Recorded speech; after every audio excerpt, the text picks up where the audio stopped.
The story begins with an old theory about changeling fairies, creatures said to secretly swap human babies with children from their own kind as a mischievous prank. According to the old folklore, such incidents only happen once every few decades, which is why, in the modern era, fairies are mostly regarded as imaginary beings that exist only in old stories, legends, and folk tales. For this reason, no one living in that era could possibly imagine that such a strange event might actually happen to them. Yet, contrary to everyone's expectations, one such exchange is about to take place. The scene then shifts to two fairies who are secretly carrying out a baby swap. As they prepare to exchange the children, one fairy suddenly stops and questions the other about what she is doing. She finds it strange that they are exchanging one human baby for another human baby instead of replacing a human child with a fairy child as changelings are traditionally supposed to do. The other fairy simply smiles and explains that there are no newborn fairy children available at the moment, so there is little choice in the matter.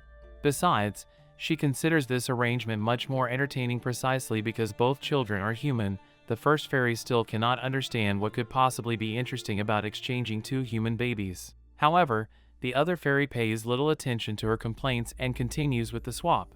She then begins wondering whether they might be discovered eventually, especially since one of the babies belongs to a noble family. If a noble family's child suddenly turns out to be missing or different, surely someone will notice sooner or later. The fairy performing the exchange remains completely unconcerned. She believes everything will work out, explaining that although the child she is leaving behind is a commoner, the girl possesses magical powers, meaning she will be able to grow up perfectly well even without the noble family discovering the truth. She then starts thinking about the future and imagines the day when fate eventually brings the two children together again. At that time, she believes they will finally realize that they are both changelings in their own way. The thought makes her smile as she wonders what the two girls will do once they discover the truth.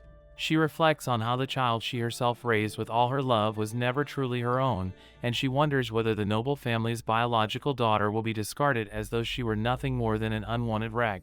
At the same time, she wonders whether the two children might somehow accept one another and live happily together after learning the truth. The possibility excites her so much that she eagerly looks forward to seeing how their lives will unfold. The other fairy, however, remains skeptical. She questions whether a noble girl and a commoner could realistically meet at all, since their social positions are completely different and their paths would probably never cross. She believes such a reunion is nearly impossible. Hearing this, the fairy responsible for the swap becomes disappointed and decides that waiting for fate to bring them together may not be enough. She concludes that, if necessary, she will simply tell the girls the truth herself after they have grown up. To make certain that she does not forget her own plan after so many years pass, she decides to write a letter to her future self. Meanwhile, the other fairy can only scratch her head in confusion at her friend's unusual behavior.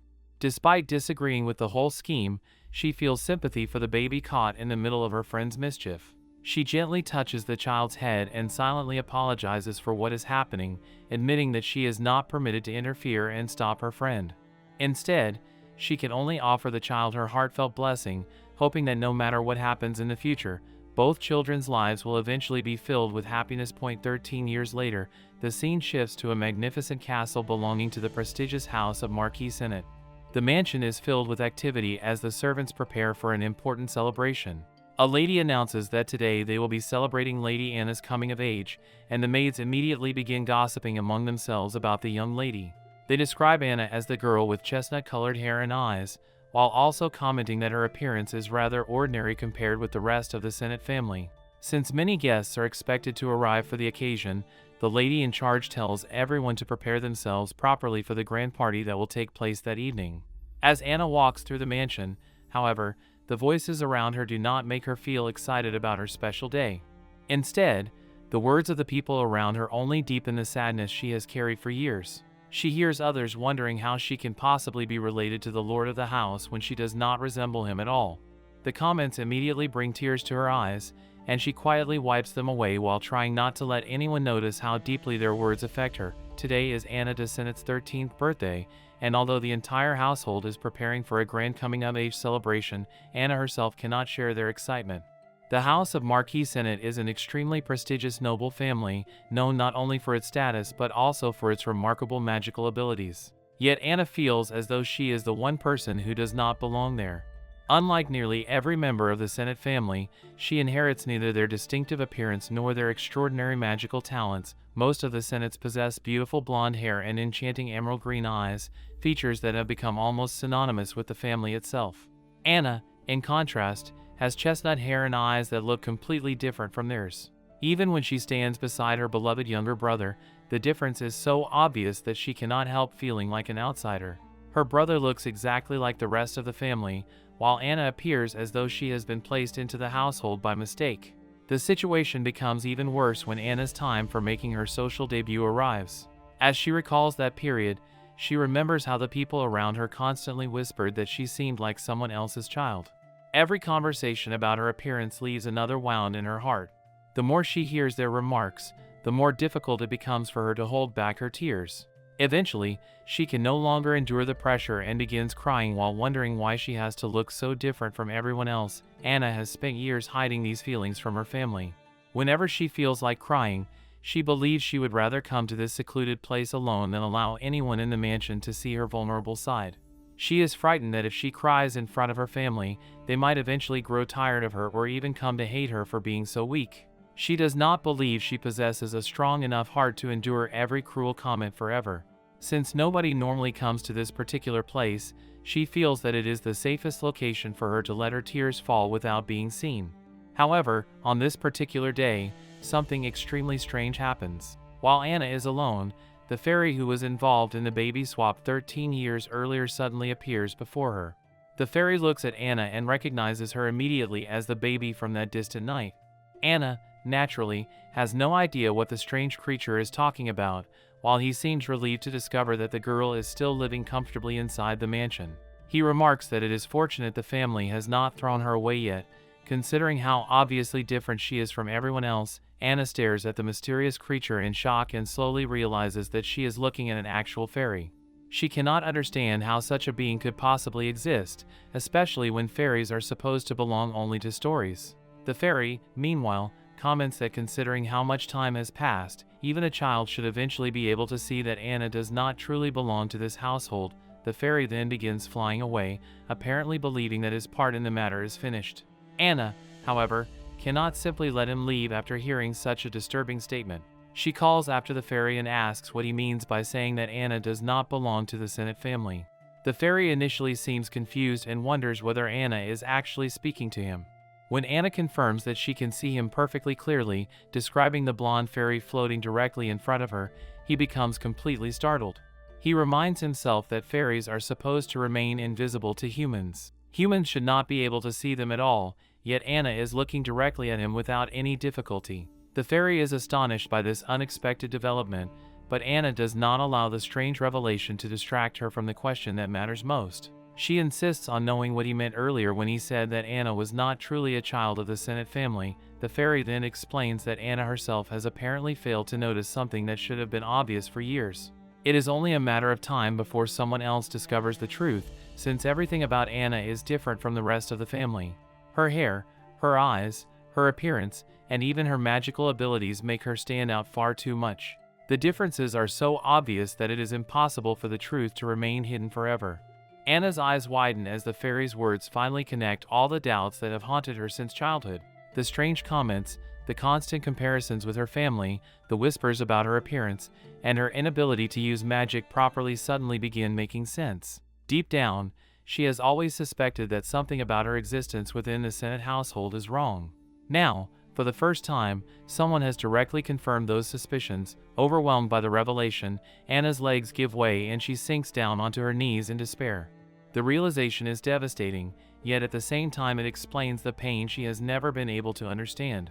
She looks down while tears continue to fall from her eyes, finally understanding why she has always felt like an outsider in the very family she believed was her own. Her inability to use magic is no longer simply a personal failure in her mind. Instead, she begins to realize that there may have been a reason she could never inherit the Senate family's magical talents in the first place. Anna thinks about her mother, father, and her beloved big brother, and tears immediately begin filling her eyes. The thought that the people she has spent 13 years calling her family are not actually related to her makes her heart ache. She struggles to accept the truth and wonders if everything she has experienced with them has been nothing more than a lie. As the tears fall down her face, she realizes that the family she loves so deeply is not her real family by blood. The fairy watches her reaction and then becomes curious about something else. From what he can tell, Anna actually possesses magical powers, yet she apparently cannot use magic properly. Anna explains that she can use magic to some extent, but there is one particular type of magic she has never been able to use: healing magic. Every other member of the Senate family can use it except her. She explains that healing magic is extremely special because it is not limited to treating injuries and diseases. It can also encourage the growth of plants, which is precisely why the Senate family's garden remains so lush and full of trees and flowers even during winter. With a slightly teasing expression, Anna wonders if the fairy did not come here for this very reason, knowing that her unusual lack of healing magic would eventually expose her true identity. The fairy immediately sulks at the accusation and admits that Anna may actually be right. He suggests that the other fairy might really have come to tell Anna the truth himself. Anna's expression changes at once, and she demands to know who this mysterious fairy is. The fairy then reveals that he is talking about the very fairy who originally swapped Anna and the other baby 13 years ago. Anna's eyes widen in disbelief as the revelation sinks in. She realizes that the fairy standing before her is directly connected to the greatest mystery of her life. She immediately asks whether this fairy was the one who switched her with another baby and demands to know what possible reason he could have had for doing something so cruel. The fairy's answer is almost unbelievably casual. He explains that fairies do not necessarily need a reason to play a prank on someone. If he absolutely has to give an explanation, then the truth is simply that the fairy did it for fun. Anna's mind goes completely blank for a moment. She cannot believe that something which has caused her so much suffering happened merely for someone's amusement. She clenches her fists as anger and sorrow rise inside her, thinking about how her entire life has been affected by a single prank. The fairy seems to regard swapping babies as nothing more than an amusing game, something that belongs in the harmless world of fairy tales, but to Anna, the consequences are painfully real. Her childhood has been filled with doubt, loneliness, and constant comparisons with the family she loves. She cannot understand what could possibly be entertaining about ruining someone's life in such a way. Overcome with anger, Anna rushes toward the fairy, but he immediately stops her and tells her that getting angry at him will not change anything. Instead, he asks Anna to think about what she intends to do now that she knows she is not the Senate family's biological daughter. The question forces Anna to stop and confront the future she has suddenly been given. Anna's eyes widen as she begins thinking about what will happen to her from this moment onward. Everything has been revealed so suddenly that she cannot even properly process it. Until just a short while ago, she believed she was simply an unwanted-looking daughter of the Senate family. Now she discovers that she is actually a commoner by birth and that another girl is living somewhere in her place. Even so, despite all the confusion, Anna knows one thing with certainty: the Senates are her family in every way that truly matters to her. After thinking about it for a while, Anna decides that she still wants to remain here as a member of the Senate family. The fairy is genuinely shocked by her answer, especially since Anna was crying uncontrollably only moments earlier. He cannot understand why Anna would choose to stay when she now knows that she has another biological family somewhere in the world. The fairy also wonders whether Anna is refusing to meet her real parents simply because they are commoners. Anna pauses when she hears the word commoner. For the first time, she fully realizes that she herself is actually a commoner by birth. She begins wondering if this explains why her appearance is so ordinary compared with the striking beauty of the Senates. However, she is uncertain about how she should even feel toward commoners, since she has spent her entire life knowing only the lifestyle of a noble. She has never experienced the daily reality of ordinary people and does not know the first thing about how they live. She imagines that the world of commoners must be completely different from the one she knows. Yet more than their social status or way of living, something else troubles her. The people she loves are not there. Her real parents may share her blood, but they are strangers to her, while the people who raised her have been beside her for 13 years. Anna finally admits that she genuinely loves her current family and cannot simply abandon them after discovering the truth. The fairy, however, remains curious about whether Anna has absolutely no desire to meet her biological parents. Anna admits that she does not know what kind of people they are, which makes the fairy pause. He does not fully understand Anna's attachment to a family that is not connected to her by blood, but he also recognizes that someone who has lived as a noble their entire life would probably have an extremely difficult time suddenly adjusting to the life of a commoner. The fairy even advises Anna that if her biological family discovers the truth, she should ask them to allow her to continue living as a noble. Anna immediately begins thinking about what would happen if they learned that she did not share the same blood as them. She wonders who would protect her if the truth caused them to turn against her. Yet more importantly, she realizes that she is becoming increasingly curious about the other girl who is living the life that should have been hers. Unable to hold back her curiosity, Anna asks the fairy whether the real child of the Senate family is also living with her biological family. The fairy confirms that she is. He reminds Anna that this is exactly what the old stories about changelings describe.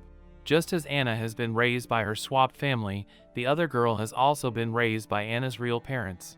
Anna feels relieved to hear that the other girl is alive and being cared for. However, another question suddenly occurs to her.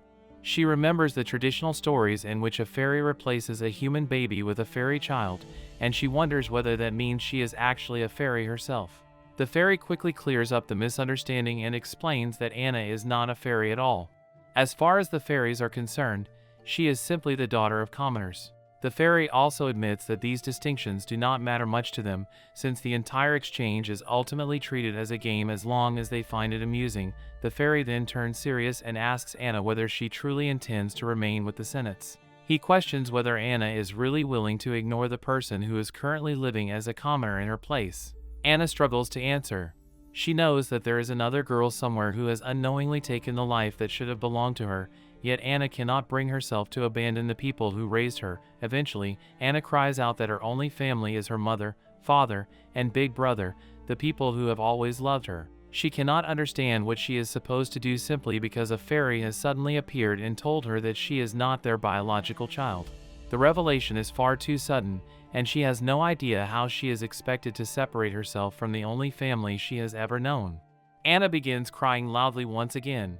She does not even remember how long she remains there, overwhelmed by everything that has happened. Despite being 13 years old, she ends up crying almost like a small child because the emotional burden is simply too much for her to bear. Eventually, after exhausting herself from crying, she falls asleep without even realizing it. When Anna finally opens her eyes again, she finds the fairy nearby telling her to wake up. He reminds her that there is a party taking place today and suggests that Anna should probably return to the mansion soon. Anna slowly gets up, believing that she has already spent enough time here and is ready to leave. Before she can go, however, the fairy places a hand against Anna's cheek and tells her to stay still. He warns Anna that she cannot go back to the others while wearing such a miserable expression. If she appears in front of everyone with a face that clearly shows she has been crying, someone is bound to notice. As the fairy touches her, Anna's face begins to glow with magic, and her tears disappear as her expression gradually returns to normal. Anna looks at herself and smiles faintly before asking whether the fairy truly thinks it is all right for her to remain here. The fairy tells her that such a decision is not something he can make for Anna. Instead, Anna must decide what she wants to do with her own life.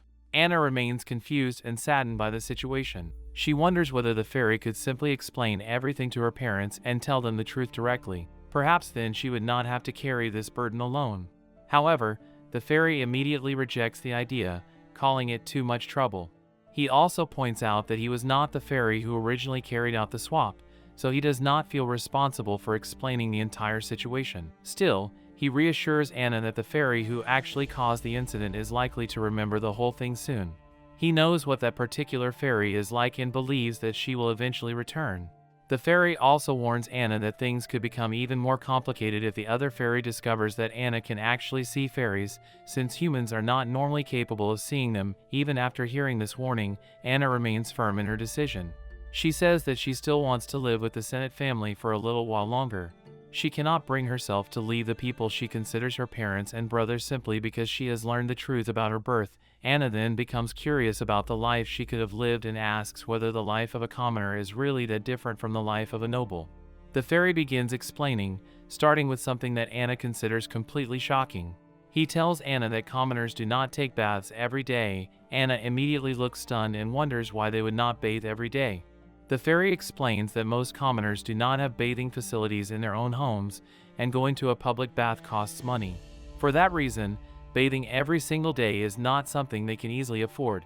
Anna listens in complete disbelief, already feeling overwhelmed by how different this unfamiliar world sounds. The fairy continues listing the differences. Unlike nobles, commoners do not have regular tea time, while nobles can enjoy tea repeatedly throughout the day. Commoners also wear the same clothes for several days instead of changing outfits constantly. Anna is horrified by this and asks whether they do not own other clothes. The fairy explains that many of them simply cannot afford to have enough clothes to change frequently. Things become even more shocking when the fairy tells her that some commoners cannot afford to eat more than one meal a day. On top of that, they have to prepare their own food, wash their own clothes, and take care of all their household work without servants. Unlike Anna's noble lifestyle, where maids and servants handle many of these responsibilities, commoners have to do practically everything themselves. Anna stares in disbelief and asks whether that means they really have to do everything on their own. The fairy confirms that they do, although he assumes that they probably change clothes before going to sleep. Even then, Anna realizes that they may still sleep in the same clothes they have been wearing for days. The sheer difference between the two lifestyles leaves Anna feeling dizzy. She begins wondering whether commoners are actually some kind of superhuman beings capable of enduring such hardships every day. Her entire understanding of the world is being shaken by the fairy's explanation. As she processes each new revelation, one terrifying realization settles in her mind. If she had never been swapped as a baby, this would have been her life. She would have grown up as a commoner, experienced these hardships from childhood, and never known the comfortable life of a noble. The thought leaves Anna stunned as she begins to understand just how drastically a single mischievous act by a fairy has changed the course of her entire life. The fairy suddenly remembers that there is one more thing he has not told Anna and begins to bring it up. However, Anna immediately stops him, saying that she has heard enough for one day. Even if he continues listing every single difference between noble and commoner life, there is nothing Anna can do about her situation right now. She already knows the truth, and hearing even more details will not change the fact that her life has been completely different from what she once believed. The fairy smiles at Anna's response and admits that she is right. With that, he wishes Anna good luck before spreading his wings and preparing to fly away. Anna immediately calls after him, surprised that the fairy is simply leaving. She wonders whether he really intends to disappear from her life just like that after revealing such an enormous secret. The fairy explains that fairies simply do not remain in one place for very long. Wandering around is part of their nature, and staying beside one person for an extended period is not something they usually do. Anna suddenly remembers something she once read in a book. According to the story, if a human forms a contract with a fairy, the fairy is supposed to remain by that person's side forever. She brings this up, hoping that such a contract might give her a way to keep the fairy around. However, the fairy explains that even that kind of arrangement is considered unusual among fairies. Although contracts may exist, fairies are still whimsical creatures who act according to their own moods and desires. If a fairy grows tired of a contract, there are ways for them to get rid of the contractor. Anna becomes visibly frightened by this explanation. The fairy quickly clarifies that he does not mean they simply make their contractor vanish directly. Instead, fairies can supposedly accomplish the same result through troublesome methods, such as bringing a human into a forest filled with dangerous monsters and leaving them there.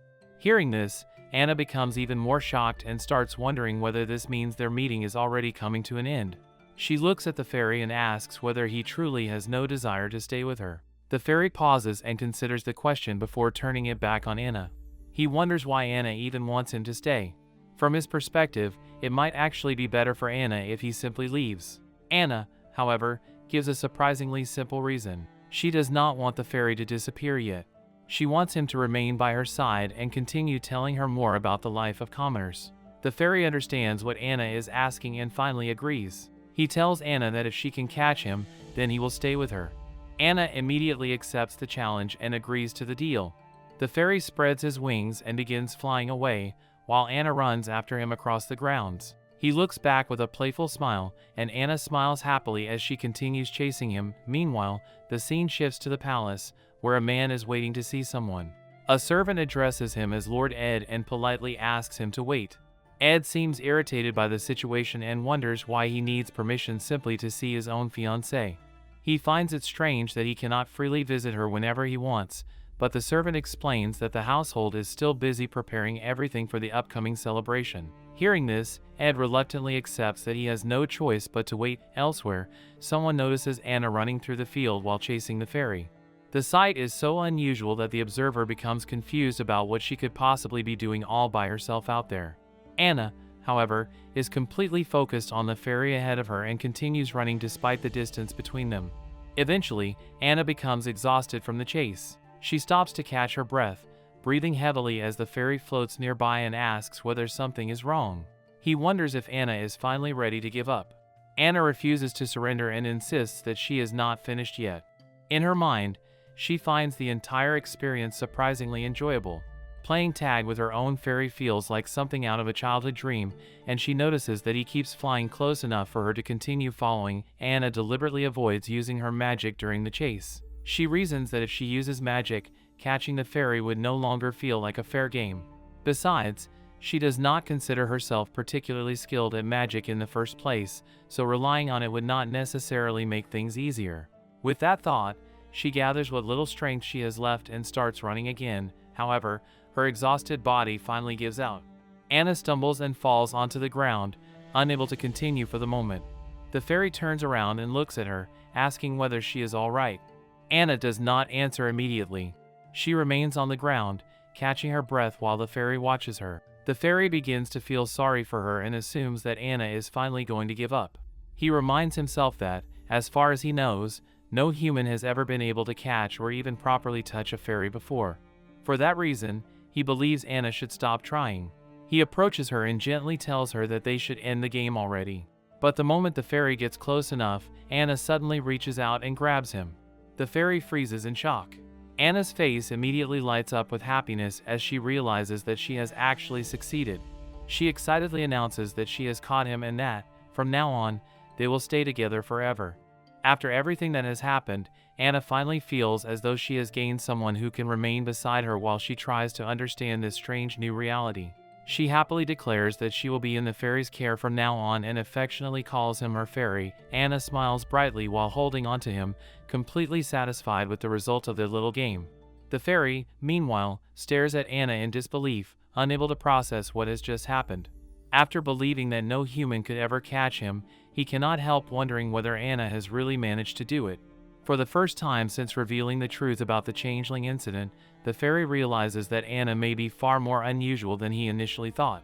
The next scene shows that the grand party has already begun, with the mansion filled with guests, music, conversation, and the lively atmosphere expected from a prestigious noble family's celebration. Anna's older brother notices that she seems unusually quiet and distracted today, so he approaches her and asks whether something has happened. Anna quickly hides her troubled expression and assures him that nothing is wrong, thanking him for checking on her.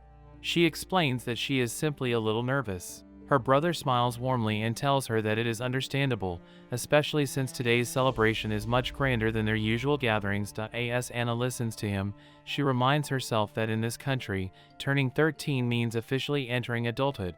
From this age, a noble girl is considered old enough to marry, which makes today's coming-of-age ceremony particularly important. For that reason, Anna knows that she has to maintain her dignity and behave properly as the daughter of Marquis Senate. Yet the situation feels completely different now that she knows she is not actually a biological member of this family. She realizes that if she wants to continue living here, she has to perform her role perfectly and make sure nobody discovers the truth. Anna looks at her older brother and feels another wave of sadness. He is the only person in the family who openly dotes on her and treats her with genuine affection, so she assumes that his attitude will surely change once he discovers that they are not related by blood. She immediately shakes her head at the thought, however, and reminds herself that her big brother is different from her parents. He never rejected her even when she could not use healing magic, and he continued treating her kindly despite her inability to inherit that particular Senate talent. This memory makes Anna hesitate to believe that he would suddenly abandon her. Her brother eventually tells her that he needs to go and greet some of the guests before leaving her side. Once he is gone, Anna quietly calls out to Clue, her fairy companion. Clue is nearby enjoying the food at the party, and Anna asks what he is doing. She immediately becomes worried that someone might notice him if he continues eating openly in the middle of such a crowded gathering. Clue calmly explains that there is no reason to worry. He is using magic to conceal himself, so nobody should be able to see him. Anna remains concerned and points out that there are so many people gathered around them that surely there must be at least one other person capable of seeing him. Clue explains that even if someone happens to notice him, they would probably pretend that nothing strange was happening.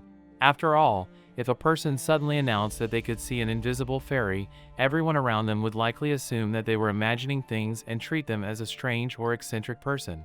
Anna looks around the room after hearing this and realizes that Clue is right. Despite the enormous number of guests surrounding them, nobody seems to be paying the slightest attention to the fairy eating beside her. Anna quietly sighs in relief, grateful that she does not have to worry about Clue being discovered. She then reflects on her strange new companion. He is a fairy named Clue, although he originally refused to tell her his real name. Since he would not reveal it, Anna simply decided to give him the name Clue herself. At first, he seemed somewhat dissatisfied with the name, but he eventually began responding whenever she called him that, so Anna takes that as a sign that he has accepted it. More importantly, the two of them are connected through a telepathic link, which makes communicating incredibly convenient. They can have entire conversations without moving their lips or speaking aloud. Anna realizes that this is especially useful during a crowded noble gathering. If she suddenly started talking to someone nobody else could see, the guests would probably assume that something was wrong with her. In that sense, the telepathic connection allows her to communicate with Clue without attracting unwanted attention. Anna cannot help thinking about the strange situation she has found herself in. The beings responsible for her current circumstances are fairies, yet somehow, after everything that has happened, she and Clue have ended up working together. Just then, Lord Ed approaches Anna during the party. Both Anna and Clue become momentarily stunned when he suddenly appears in front of them.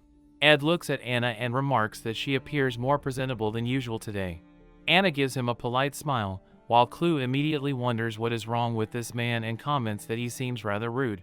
Anna quietly explains through their telepathic connection that Ed is her fiancé.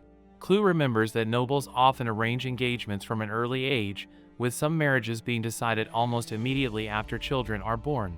He realizes that Anna's engagement is therefore not particularly unusual within noble society. Ed continues talking to Anna, but she remains silent for a moment, causing him to become irritated and ask whether she is even listening to him. Anna observes him carefully and begins recalling their first meeting. She remembers that Edmund Lucas, the son of a margrave, has hair and eyes resembling the deep color of pigeon blood ruby. His appearance is so striking that it initially takes her breath away, and she remembers thinking that such beauty could easily make someone fall in love at first sight.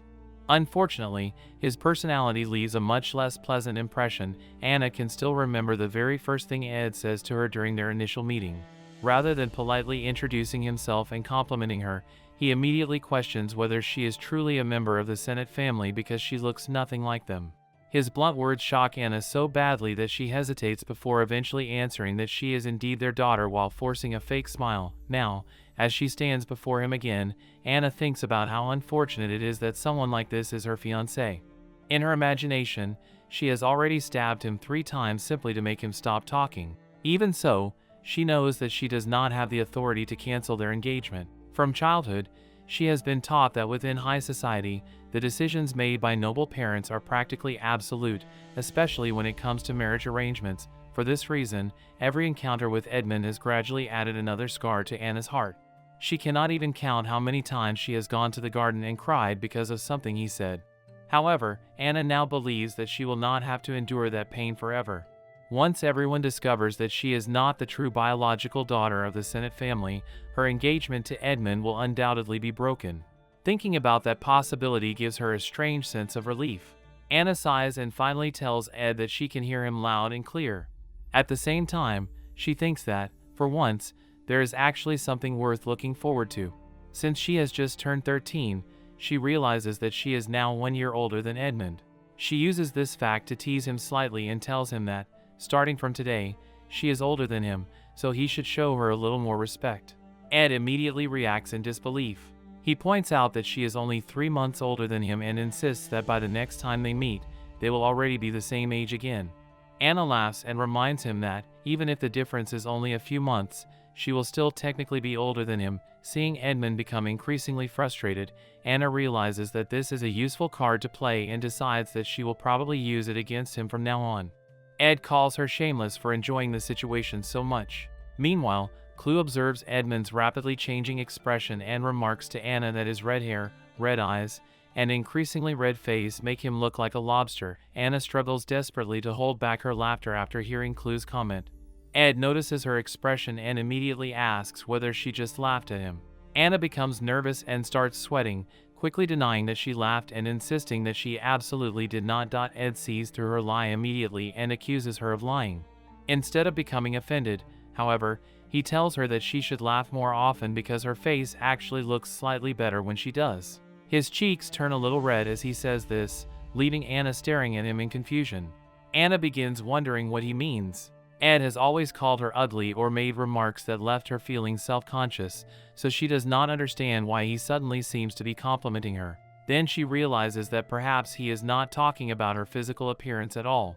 She remembers that whenever she was around Edmund, she always wore a gloomy and uncomfortable expression. Perhaps, if she had not been so hesitant and had simply laughed naturally around him, the two of them might have gotten along better, but Anna immediately pushes the thought away. She wonders whether it is already too late for that now. If she becomes a commoner, their engagement will certainly be broken, and once that happens, she may never have another opportunity to meet Edmund again. That realization unexpectedly makes Anna a little sad.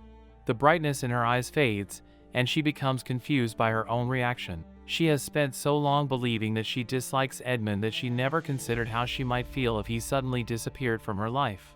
For the first time, she notices an unfamiliar emotion growing inside her, and she realizes that she has never thought about it seriously until now.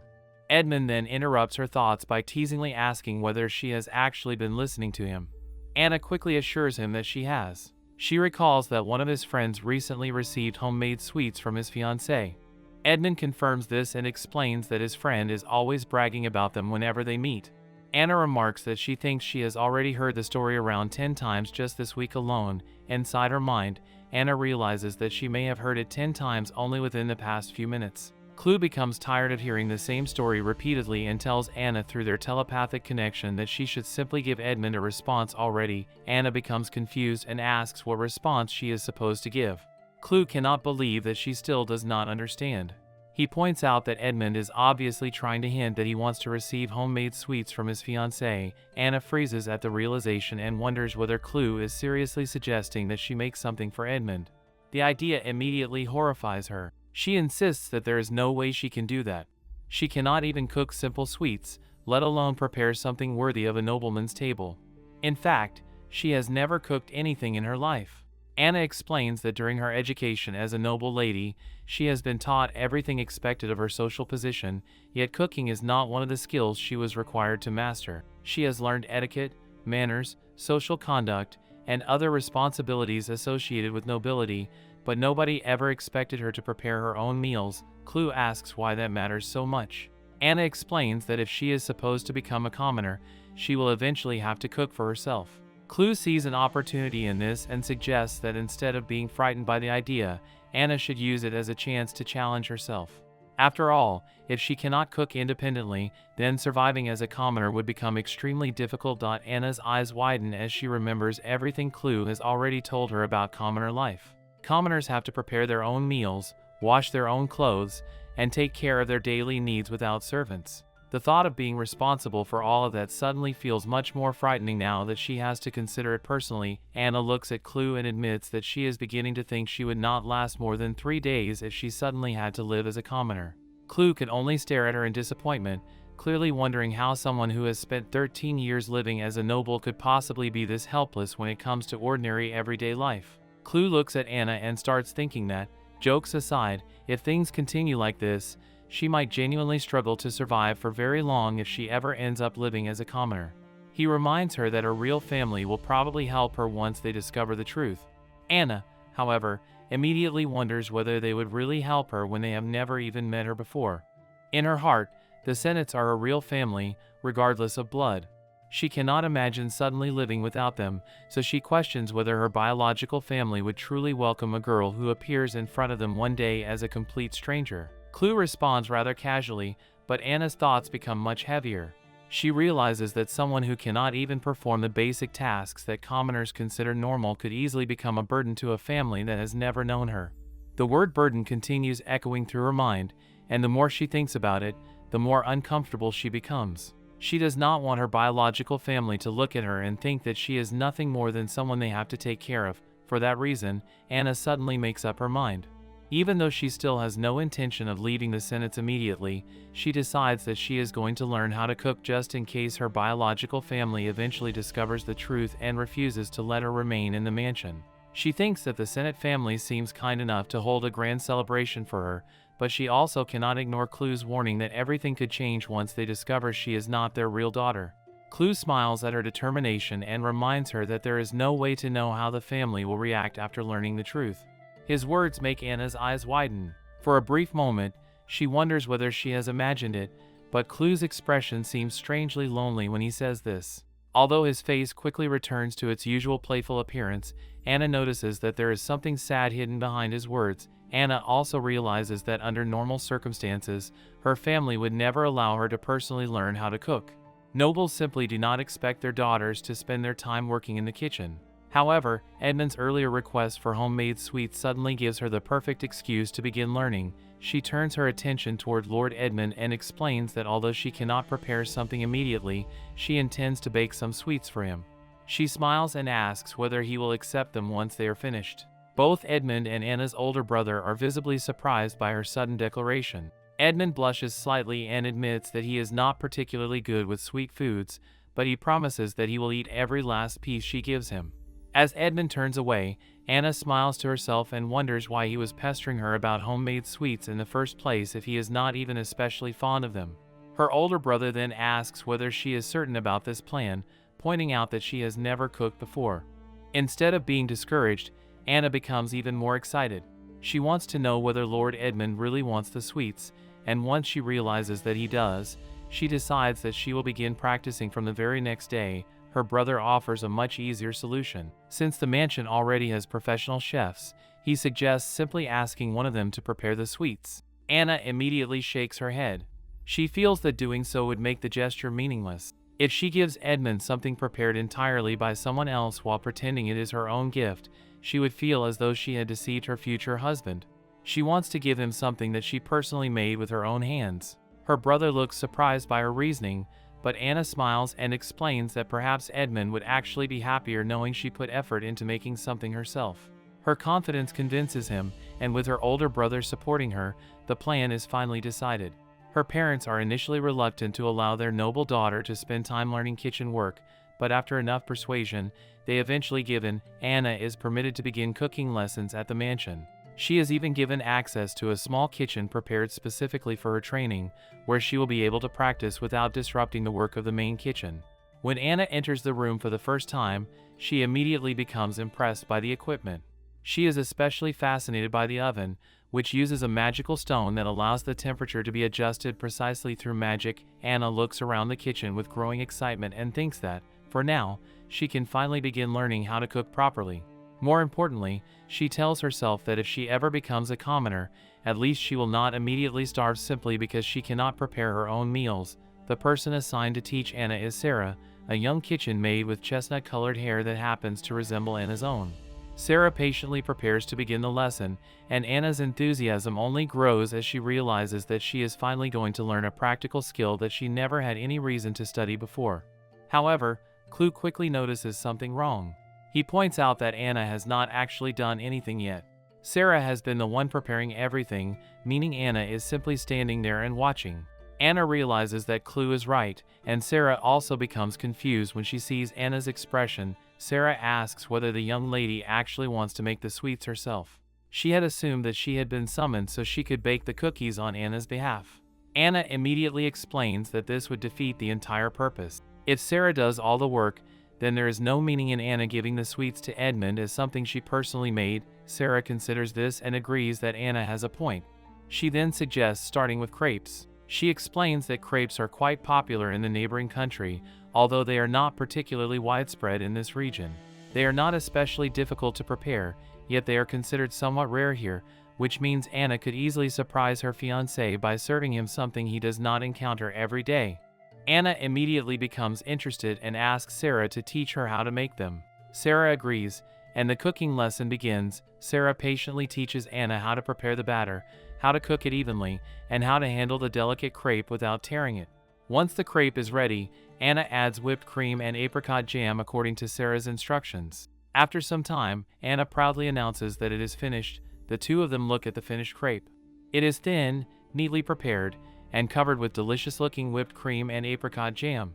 Sarah is genuinely impressed by Anna's progress and compliments her, saying that she is surprisingly skilled for someone who has never cooked before. Anna immediately gives Sarah the credit and explains that she could not have done it without her teaching. Just as the two are admiring the finished dish, Clue suddenly interrupts and asks whether he can have a bite. Anna laughs and tells him to wait for just a second. Sarah then suggests that they should finally try the food themselves. Once Anna agrees, they begin eating. The moment Anna takes her first bite, her eyes widen in surprise. Despite the simple combination of whipped cream and apricot jam, she finds the crepe incredibly delicious. Sarah explains that crepes in the neighboring country are sometimes filled with more elaborate delicatessen products. She then remembers that Edmund is not particularly fond of sweet foods and suggests using savory ingredients instead. Ham and cheese could be placed inside the crepe in a way similar to a sandwich, which would make the dish more suitable for Edmund's tastes. Anna immediately understands the idea and realizes that the filling can be changed depending on the person eating it. She asks Sarah to teach her another recipe using simpler delicatessen ingredients. Sarah smiles at Anna's enthusiasm and agrees. From that point onward, Sarah teaches Anna a wide variety of basic cooking skills. Her lessons expand beyond crepes, and she gradually learns how to prepare cookies, cakes, omelets, soups, and many other dishes. Anna becomes increasingly enthusiastic about cooking, discovering that something she once considered completely unrelated to her noble education can actually be enjoyable. However, cooking itself is not what causes the biggest trouble during this period. One day, Anna's older brother suddenly storms into the kitchen looking furious. He calls out her name and demands to know what has happened. Anna is startled by his expression and asks what is wrong. Her brother reveals that he has heard she injured her finger. Anna quickly explains that it is only a small injury and that she accidentally cut her finger while using a knife. Instead of being reassured, her brother becomes even more furious. He immediately declares that Anna is prohibited from using knives from now on. He then turns his attention towards Sarah and says that he would like to have a word with her as well. Sarah is startled, but Anna immediately steps between them and insists that the incident is not Sarah's fault. She tries explaining that she is the one who is learning how to cook and that minor injuries are bound to happen when someone is inexperienced. Her brother, however, refuses to accept this reasoning. He tells Anna that from now on, she may only use cutting utensils when he is physically present. He makes it clear that this is not a suggestion but a rule he fully intends to enforce. His expression becomes so frightening that both Anna and Sarah are left trembling. For the next 2 whole weeks, Anna's older brother becomes almost obsessively concerned about her safety. Whenever she handles anything remotely dangerous, he appears to make sure she is not injured again. Anna has never experienced such intense supervision during her cooking lessons, but she also understands that his anger comes from genuine concern for her. Eventually, the first month passes quickly. Throughout that time, Anna continues learning alongside her family, who constantly encourage her efforts. Their support gives her confidence, and she gradually becomes much more capable in the kitchen. After gaining enough confidence, Anna invites Edmund to the mansion. When he arrives, she prepares crepes for him using the method Sarah has taught her. This time, however, she does not simply use a sweet filling. Remembering Sarah's advice about Edmund's preferences, Anna prepares savory fillings instead. She brings the finished dish to Edmund and explains that it is a chicken sandwich crepe, encouraging him to enjoy his meal. Edmund looks at the food with curiosity before taking his first bite. The moment he tastes it, his eyes widen. Rather than eating slowly, Edmund immediately starts devouring the crepe with surprising enthusiasm. Anna's older brother watches the reaction and comments that it must be genuinely delicious, judging by how quickly Edmund is eating. Anna smiles happily, pleased that the effort she has put into learning how to cook has finally paid off. She looks toward Clue, who has been watching the entire situation, and then glances towards Sarah with another grateful smile. After all the confusion caused by the changeling incident, Anna has unexpectedly gained a new skill and a new experience that makes her feel more capable than before, and with that, Anna successfully begins her journey toward learning how to cook, determined to become capable enough to survive regardless of what happens when the truth about her birth is finally revealed. The story then shifts away from the Senate mansion and introduces the real biological daughter of the noble family, who has been growing up in the commoner household that was supposed to raise her. Unlike Anna, she has no idea that her life has been switched with another girl's. The girl, Annette, is already accustomed to helping the people around her with her unusual healing abilities. In one scene, She uses her healing energy to treat an injured person, carefully directing her power toward the wound until the injury completely disappears. After confirming that the wound has fully healed, Annette reassures the injured person that everything is fine now. The woman is extremely grateful and repeatedly thanks her for helping. As a small gesture of appreciation, she hands Annette a basket filled with eggs that were collected earlier that morning. She asks Annette to accept them as thanks for her kindness. Annette happily accepts the basket, explaining that she is glad to be of help. Another person nearby also approaches Annette and thanks her. She explains that her injured hand feels much better thanks to Annette's healing ability. Annette responds kindly and tells her that she is happy to help, but she also warns her not to push herself too hard. If she continues working while still injured, she could easily hurt herself again. Once everyone leaves her alone, Annette finally gets a moment to breathe. She looks around at the busy environment and thinks about how exhausting her daily life has become. She has been helping people one after another, using her healing power whenever someone gets injured or becomes sick. Her thoughts turn slightly humorous as she realizes that life has become so hectic that she does not even have enough free time to properly experience what it means to live as a poor commoner. However, before she can enjoy the quiet, she suddenly hears a mysterious voice. The voice asks how long she intends to continue living like this and reminds her that she does not actually belong there. Annette's eyes widen. She immediately wonders whether she is imagining things. The voice sounds so close that it almost feels as though someone is whispering directly into her ear. The strange whisper then asks whether she does not want to meet her real family. Annette becomes even more confused. She turns around and asks who is there, but nobody appears to be standing nearby. She carefully looks around the area, unable to determine where the voice is coming from. For the first time, the words cause something unfamiliar to stir inside her heart. Although she has never questioned the family she currently lives with, the idea of meeting her real family suddenly begins lingering in her mind. Meanwhile, the scene shifts back to the mansion, where Anna's older brother is speaking with Edmund and another nobleman. Their conversation has nothing to do with Anna's recent emotional struggles. Instead, they are discussing something that immediately catches her attention: magic trains. Anna listens as her older brother asks Edmund whether he really had the opportunity to ride a magic train. Edmund confirms that he did. He explains that when he visited relatives in the kingdom of Gaswald, he and his companions actually boarded one and experienced the journey for themselves. Lord Henry becomes extremely interested upon hearing this. He admits that he would love to board a magic train immediately if he had the opportunity, although he believes the kingdom of Gaswald is simply too far away to make such a trip convenient. Anna quietly listens to their conversation and smiles as she watches the three nobles become increasingly enthusiastic about the subject. She recalls that after eating the crepes, Edmund and the others began discussing magic trains. According to what she hears, magic trains are significantly faster than ordinary carriages and can greatly reduce the amount of time required to travel between distant regions. Edmund believes that introducing magic trains into their own country would be highly beneficial. However, he explains that his father has refused to approve the idea. Henry points out that such a reaction is understandable, since constructing a railway would require cooperation from the government as well as an enormous amount of funding. Building tracks across an entire region is not something that can be accomplished by a single noble family. Edmund nevertheless remains convinced that the benefits would be worth the effort. If a proper railroad were constructed, goods could be distributed throughout the region much more efficiently. Better transportation would improve trade, strengthen local businesses, and ultimately benefit Edmund's territory as well. Anna listens carefully and begins thinking about what she is hearing. She realizes that Edmund's territory is located quite far from the royal capital. She has heard that his region has been struggling with transportation and distribution, which makes his interest in magic trains much more understandable. Anna is surprised that Edmund has been thinking about such complicated matters despite being around the same age as her. Until now, she has mostly thought of him as the rude and irritating boy who constantly teased her about her appearance. Yet this conversation reveals another side of him. He has apparently been thinking seriously about how to improve the development of his territory. Henry admits that he understands Edmund's point and is impressed by how knowledgeable he is about territorial development.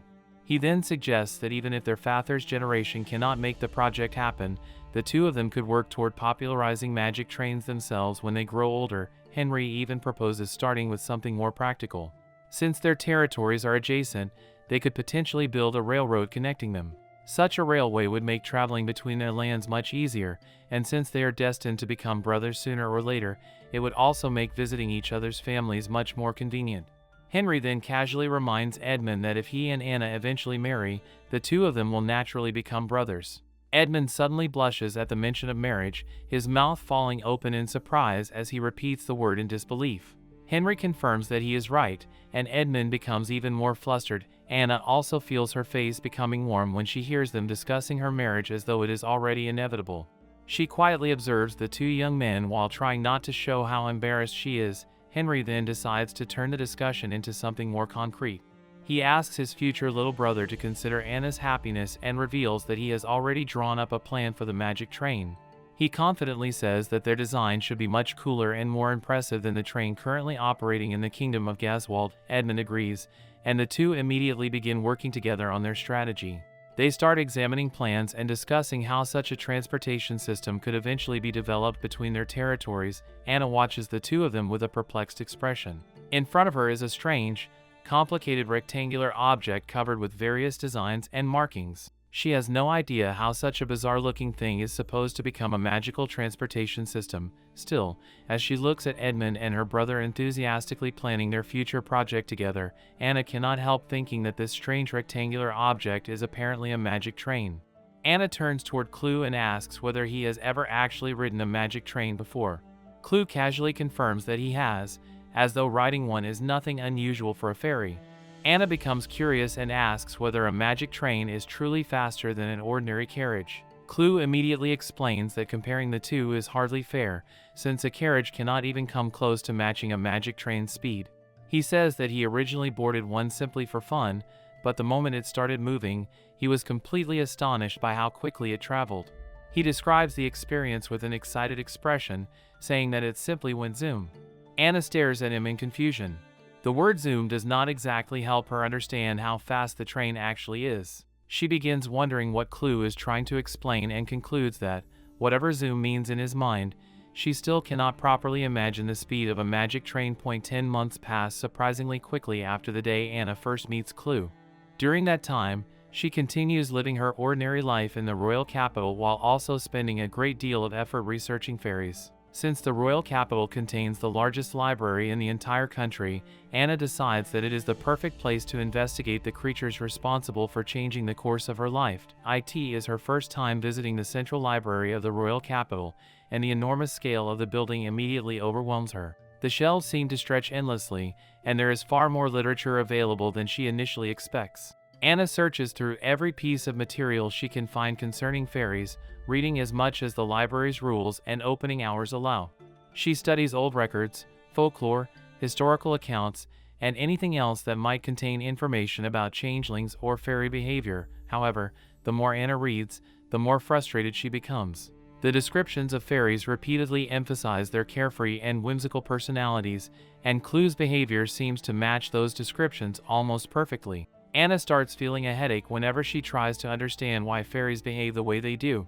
Their unpredictable nature makes it extremely difficult for her to determine what they might do next. Despite this, Clue keeps his promise and remains beside Anna throughout the entire 10 months.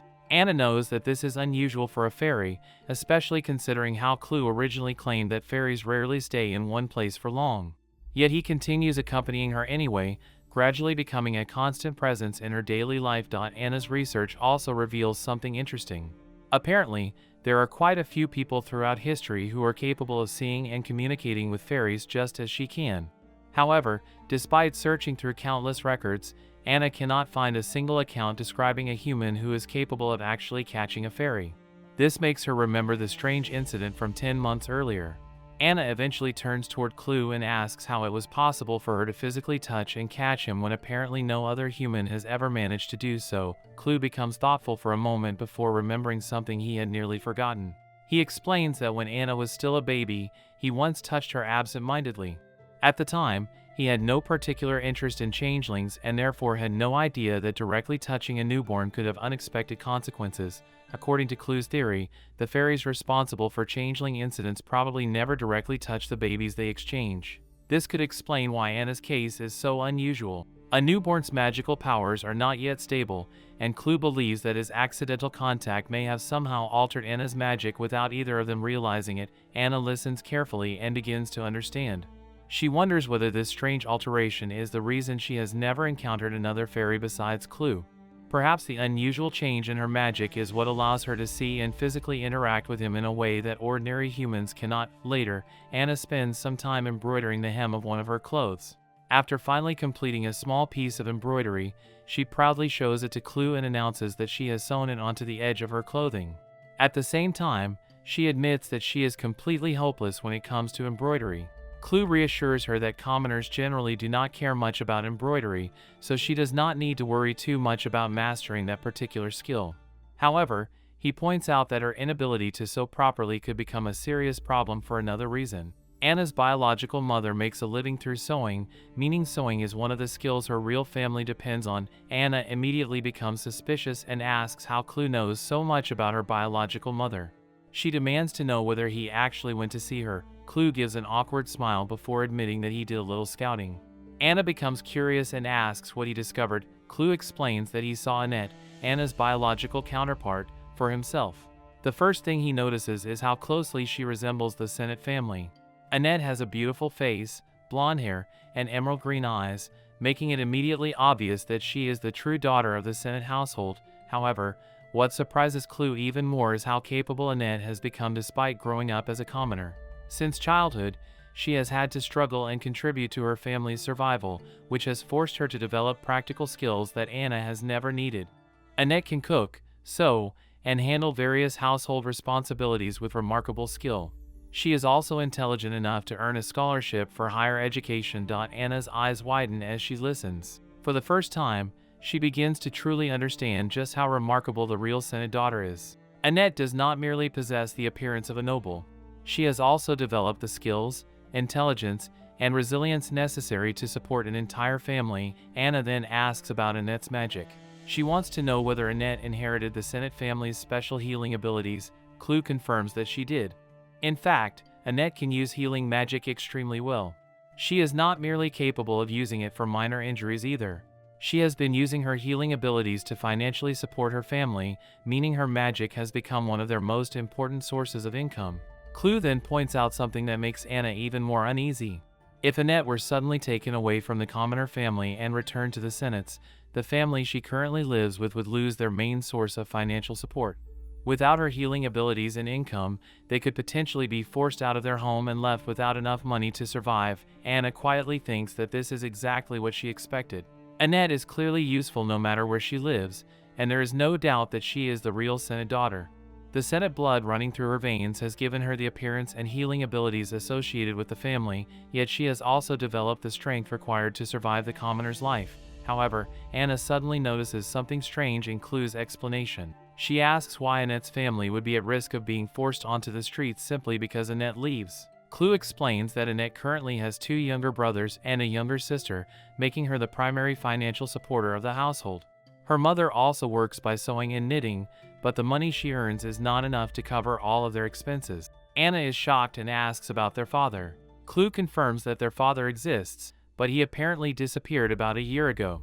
According to Clue, this sort of situation is unfortunately not particularly uncommon among commoner families. Anna cannot believe what she is hearing. She asks what Clue means by saying that this happens often and wonders what kind of father simply disappears while leaving his family behind.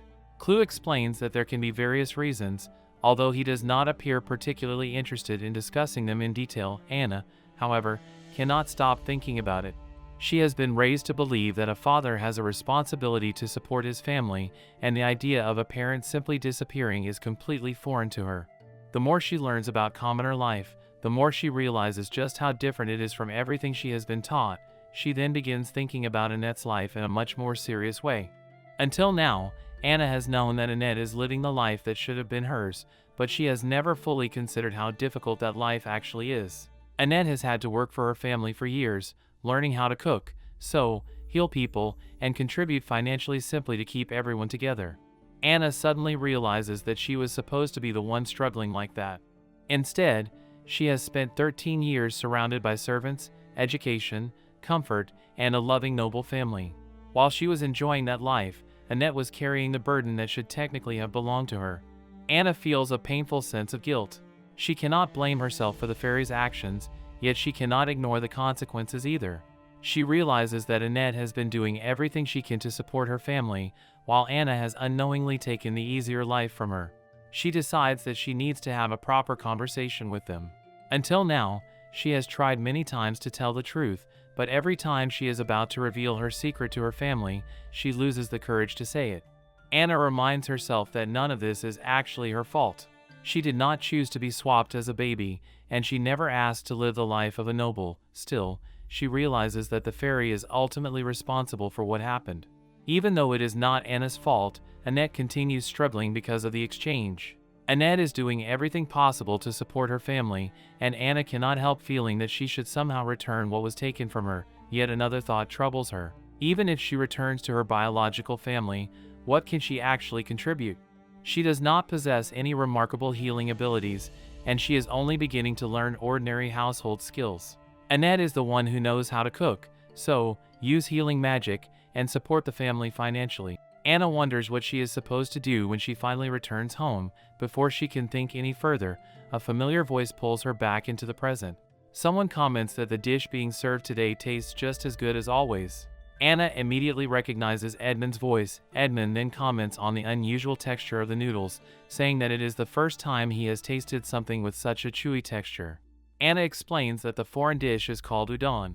Edmund repeats the unfamiliar name with curiosity and remarks that Anna seems to enjoy making unusual dishes. Anna smiles softly and tells him that it is only possible because she has an excellent teacher. She thinks about Sarah and feels grateful for everything she has learned in the kitchen. Anna then realizes how much Edmund's behavior toward her has changed over these past months. He has started visiting much more often. In the past, Anna used to dread seeing him and would become uncomfortable whenever he appeared. Now, however, she has grown accustomed to his presence. Their conversations have become natural, and she can easily get along with him. As Anna looks at Edmund, she realizes that she genuinely enjoys the days when he visits. What began as an arranged engagement with a boy she could barely tolerate has slowly turned into a friendship she never expected to have. Even though she still carries the secret of her true identity and knows that their relationship may eventually be forced to end, for now, she is simply happy to spend time with him. Anna thinks about the foreign dish Edmund has just eaten and realizes that the udon is actually a specialty from Sarah's hometown. She cannot help wondering how she ended up learning to make such an unusual dish in the first place. The whole thing begins when Anna asks Sarah to teach her how to make bread. Sarah is surprised by the request and immediately questions whether Anna is serious. She explains that making proper bread requires considerable physical endurance because the dough has to be worked for a long time. Considering that Anna is still struggling with something as simple as baked sweets, Sarah doubts that a noble lady like her can manage the demanding process. Instead of becoming discouraged, Anna responds with enthusiasm. She reminds Sarah that she has already mastered body-strengthening magic, so she believes she should be capable of handling the physical work involved in bread making. Sarah falls silent for a moment as she recalls something she witnessed recently. She remembers seeing Anna effortlessly lift a full barrel of wine with only one hand. The sight had been so astonishing that Sarah still wonders where such incredible strength comes from. Anna admits that she wonders about it herself. For some reason, body-strengthening magic seems to suit her exceptionally well. Whenever she uses it, she can perform physical tasks that would normally be far beyond her abilities. Her healing magic, on the other hand, remains just as hopeless as ever. Sarah immediately tells her not to be ridiculous and admits that, if anything, she is actually more envious of Anna's magical abilities. Then an idea suddenly occurs to Sarah. Since Anna is so capable when it comes to physical strengthening magic, Sarah thinks of a dish that would be perfect for her to make. She suggests that Anna use her unusual strength to prepare a food that requires considerably more physical effort than the sweets she has been practicing, and this is how Anna eventually learns to make udon. The dish she serves Edmund is therefore not simply another snack she prepares for him. It originates from Sarah's hometown and becomes one of the more unusual dishes Anna learns to make through her cooking lessons. Anna explains to Edmund that she normally prepares sweets for him whenever he visits, but this time she thinks he would probably prefer something different. Since he is not particularly fond of sweets, she decides that this savory dish might suit him better. Edmund smiles and admits that he has been feeling unusually hungry lately. Anna immediately understands why and explains that he is probably going through a growth spurt. She remembers that her older brother used to become extremely hungry during his own growth period as well. Edmund becomes slightly awkward when she compares him to her brother. He admits that he is glad to hear that and reveals that he wants to become as tall as Lord Henry someday. Anna looks at him curiously and wonders whether he is trying to become more like her older brother. Edmund confirms that this is part of his motivation. Anna smiles and tells him that she does like Lord Henry because her older brother is a very kind person and someone she genuinely admires. The moment Edmund hears this, his expression changes. He suddenly becomes grumpy, stands up from his chair, and declares that he has figured out who his rival is. Anna is left completely confused as Edmund announces that his rival is definitely Lord Henry and insists that he absolutely will not lose to him. Anna stares at him and asks what he means by calling her brother his rival. Edmund then asks her a hypothetical question. If he and Lord Henry were ever to have a confrontation, whose side would she choose? Anna answers without hesitation that she would obviously stand on her older brother Henry's side. Edmund becomes even more frustrated upon hearing this answer. He mutters that he understands before deciding to excuse himself and leave. Anna remains confused by his reaction. She cannot understand why a simple question about her brother has suddenly turned into such a strange rivalry. Still, she tells Edmund that she will do her best to make sure that there is never any serious conflict between the two of them. Edmund stops and looks back at her.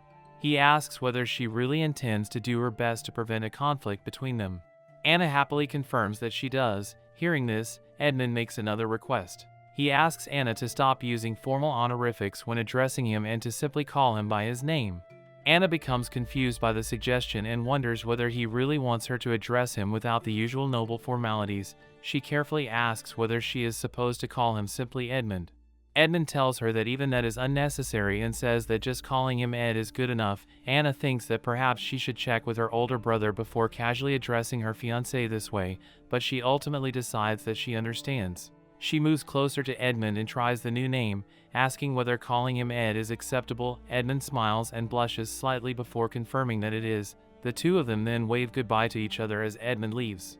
Anna watches him go before turning around and noticing that Clue has been eating the leftover udon. Clue is clearly impressed by the dish. He comments that the udon is excellent, describing its texture as smooth while still being satisfying to eat. He becomes interested in the fact that the recipe comes from Sarah's hometown and remarks that the kingdom of Maltono sounds like a place worth visiting at least once. Anna looks at him and realizes that Clue has quite an appetite. She jokingly remarks that he must be something of a foodie. Clue does not deny it. Instead, he proudly admits that he would gladly travel anywhere if there were a rare or delicious dish waiting for him there. After finishing his thoughts about the food, Clue suddenly reminds Anna that she will soon turn 14. Almost an entire year has passed since the day she first met him, and Anna pauses when she realizes just how quickly the time has gone. Clue then brings up something much more serious. He reminds Anna that the fairy who originally caused the changeling incident said she would return when Anna became older. Since Anna is approaching 14, Clue believes it is finally time for her to tell her family the truth. He points out that it is strange that nothing has happened yet, considering how long they have been waiting. Anna gives a small smile and admits that she knows she should tell them. However, whenever she tries to actually say the words, they simply refuse to come out. She has rehearsed the truth in her mind countless times, yet when she stands in front of her parents and brother, she cannot bring herself to destroy the life they have built together. Clue tells her that it would probably be better to tell her family before the situation becomes even more complicated. He reminds her that Anna is a victim of the fairy's prank too. She did not choose this situation, and there is no reason for her to carry all the blame herself. Because of that, Clue believes that her family should eventually understand once they hear the complete story. Anna becomes upset as she considers whether they will actually believe her. The entire situation sounds so ridiculous that even she sometimes struggles to accept it. She wonders whether her parents and brother will really believe that a fairy swapped her with another baby 13 years ago. She also begins thinking about Edmund. If she eventually becomes a commoner, she will no longer be able to see him. Clue tries to reassure her and tells her that she is being far too pessimistic. She has not even been forced out of the mansion yet, and there is still a possibility that her family might choose to adopt her after learning the truth. Anna, however, knows that Clue does not truly understand the house of Marquis Sennett. From his perspective, it might sound reasonable that the family could simply accept her as an adopted daughter. But Anna knows how prestigious and traditional her family is. Even if she formally renounces her rights to the family's inheritance and noble property, she doubts they would simply continue treating her exactly as before once they discovered that she was actually the daughter of commoners. She thinks that her family might even try to send her somewhere else, not out of hatred, but out of a desire to do what they believe is best for her. They might think that returning her to her biological family is the kindest choice. Yet if that happens, Anna knows that she will never again be able to spend her days with the people she loves. There is another painful consequence she cannot ignore.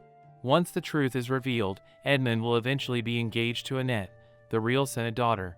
Anna and Edmund would have no reason to remain connected, and their relationship would simply disappear along with her noble status. The thought of never seeing him again makes Anna's heart ache more than she expects. Despite that sadness, Anna forces herself to smile and asks Clue whether everything will really be alright even if she becomes a commoner. She begins listing all the things she has learned since meeting him. With the magic Clue taught her for survival, she can clean herself properly without needing to bathe every single day. She can also use magic to start a fire when she needs to cook. Most importantly, she can now cook for herself. Thanks to the body-strengthening magic she has mastered, she can also move heavy objects with ease. Anna becomes increasingly enthusiastic as she convinces herself that perhaps commoner life will not be as terrifying as it once seemed. She asks Clue whether all of these skills will be enough to ensure that she does not become a burden to her biological family. Clue considers her words and agrees that they should probably be enough. Then, almost casually, Clue offers another possibility. If living with her biological family still does not work out, she could simply live on her own. Anna's eyes widen immediately. The idea of living alone suddenly feels like an entirely different path, and Anna is left wondering what such a life would actually look like. Anna continues thinking about Clue's suggestion that she could simply live on her own.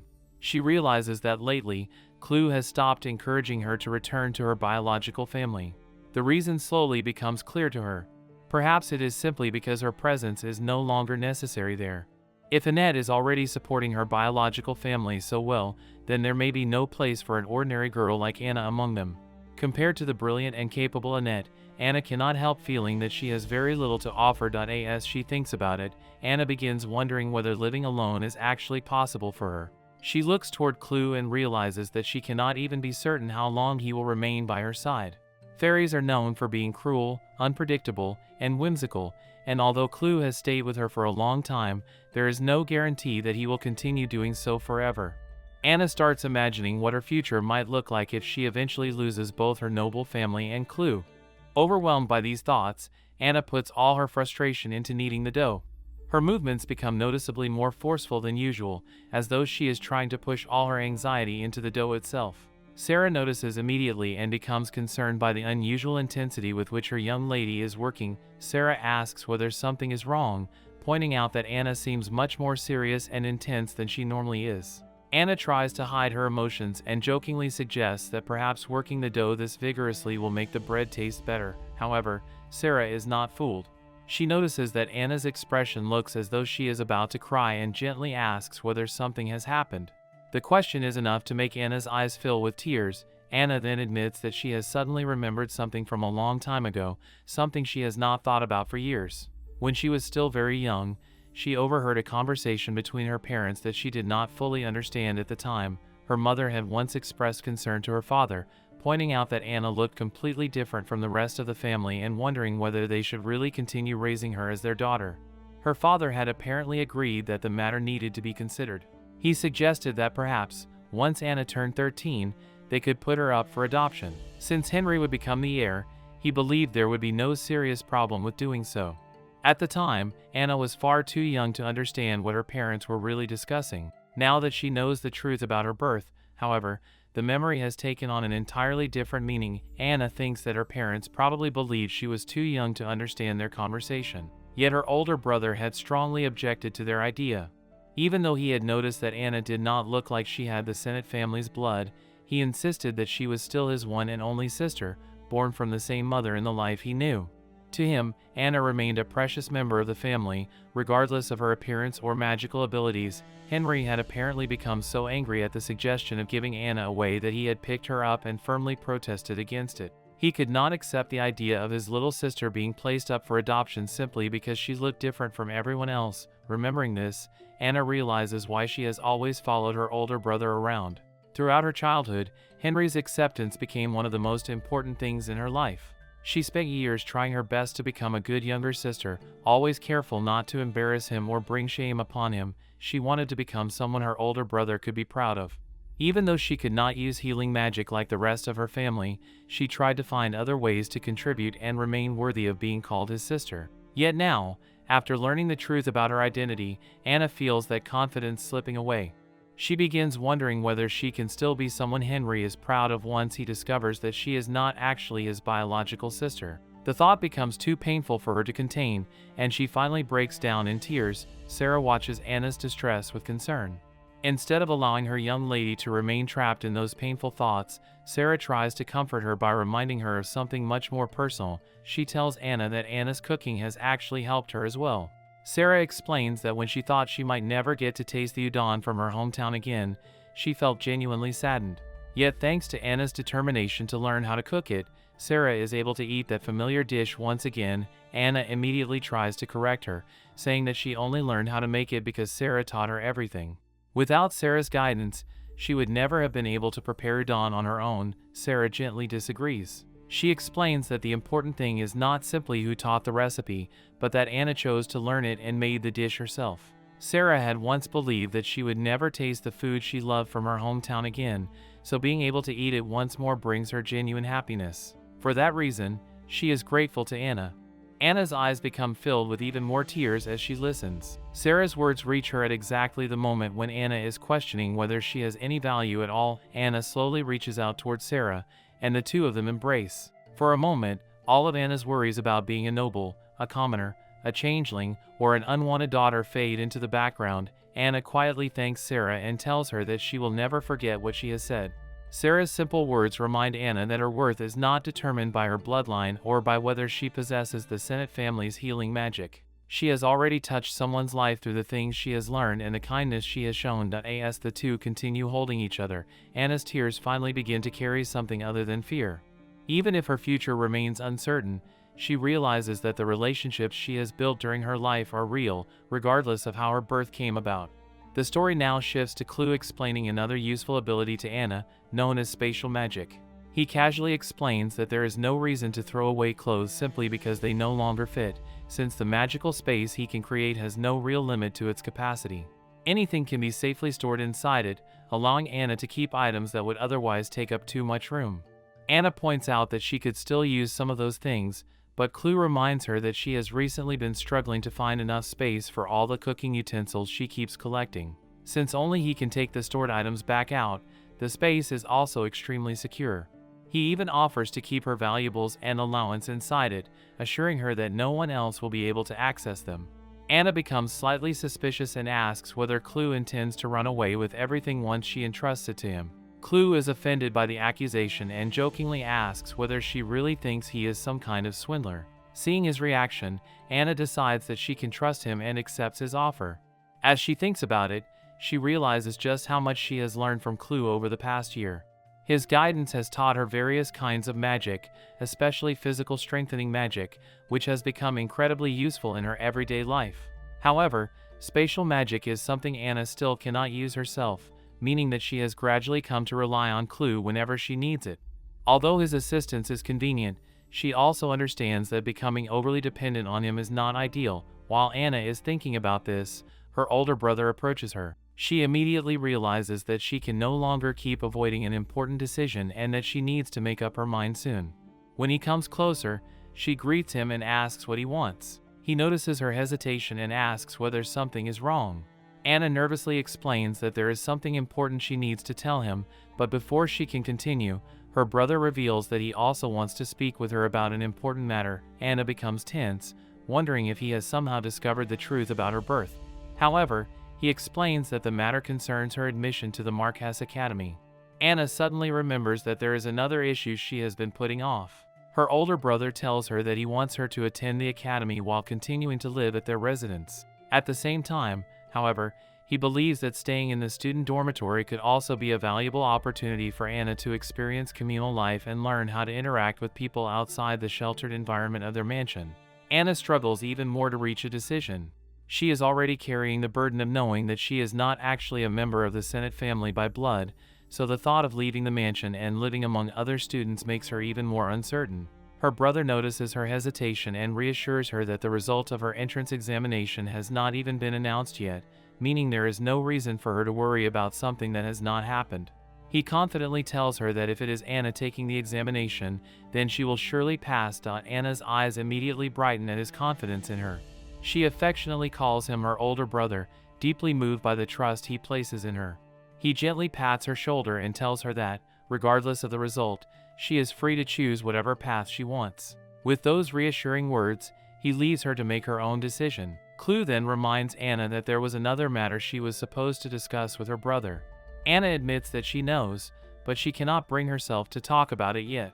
Clue nevertheless hopes that she passes the entrance examination, and Anna quietly agrees before leaving. As she walks away, she thinks that she already knows what she is supposed to do. However, after seeing the warm and trusting smile on her older brother's face, she realizes that actually telling him the truth has become far more difficult than she expected. His kindness makes the decision even more painful, and she cannot bring herself to destroy that smile by telling him that she is not truly his sister. The story then explains more about the Marquess Academy, a prestigious educational institution primarily attended by nobles. Anna has taken the entrance examination in hopes of becoming a student there, and passing it will require her to complete 3 years of study before she can graduate. The academy teaches far more than simple magical theory. Students study magic, academics, the arts, social studies, and various other subjects while also learning how to communicate and socialize with people of their own age.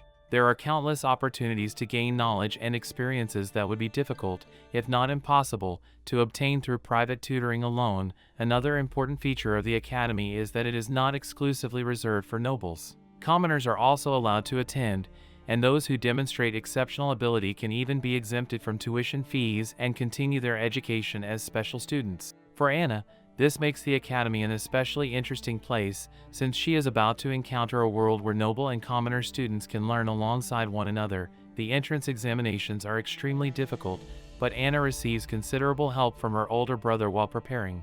With his support and encouragement, she manages to study diligently and gradually becomes confident that things have gone fairly well. After all the preparation and uncertainty, the long-awaited day finally arrives.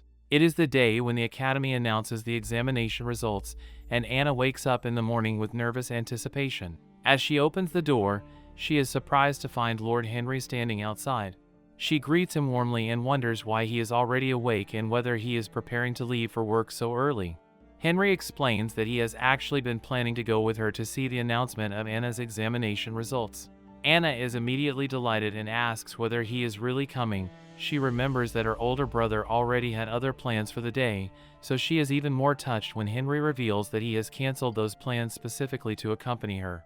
Anna's eyes sparkle with happiness as she thanks him, considering it a great honor that he would make time for something so important to her. Yet despite her excitement, another worry suddenly enters her mind. She wonders what will happen if she is not accepted. Henry responds with a confident laugh and tells her that he will be counting on her to take care of that problem herself. His attitude makes her nervousness feel slightly lighter, but the uncertainty surrounding the results still remains as they prepare to find out whether all of her hard work has finally paid off. The scene continues as Anna and her older brother, Lord Henry, are still talking when their parents call out to them. Anna immediately straightens herself and politely greets her father and mother, but her father waves away the formalities and says that they should focus on having breakfast together. He then reveals that the entire family has decided to accompany Anna to the announcement of her entrance examination results. Anna's mouth falls open in disbelief, and she can hardly process what she is hearing. To her, the situation feels almost miraculous. Everyone has actually come all the way there for her, and she realizes that this is the first time in several years that the entire family has sat down for a meal together.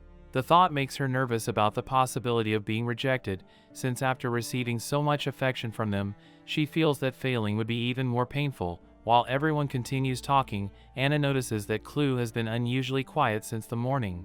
She glances around, wondering why he has not appeared at his usual time. His absence feels strange, especially since he normally stays close to her and comments on almost everything happening around her. As Anna sits beside her older brother inside the carriage, she looks at him and smiles, and he returns the smile warmly. The simple exchange gives her some courage, and she silently prays that she will be accepted into the academy. When the family finally arrives at the academy, everyone steps down from the carriage. Anna immediately begins shivering from the cold wind, and Henry notices her discomfort. Without hesitation, he gives her a shawl so she can cover herself properly.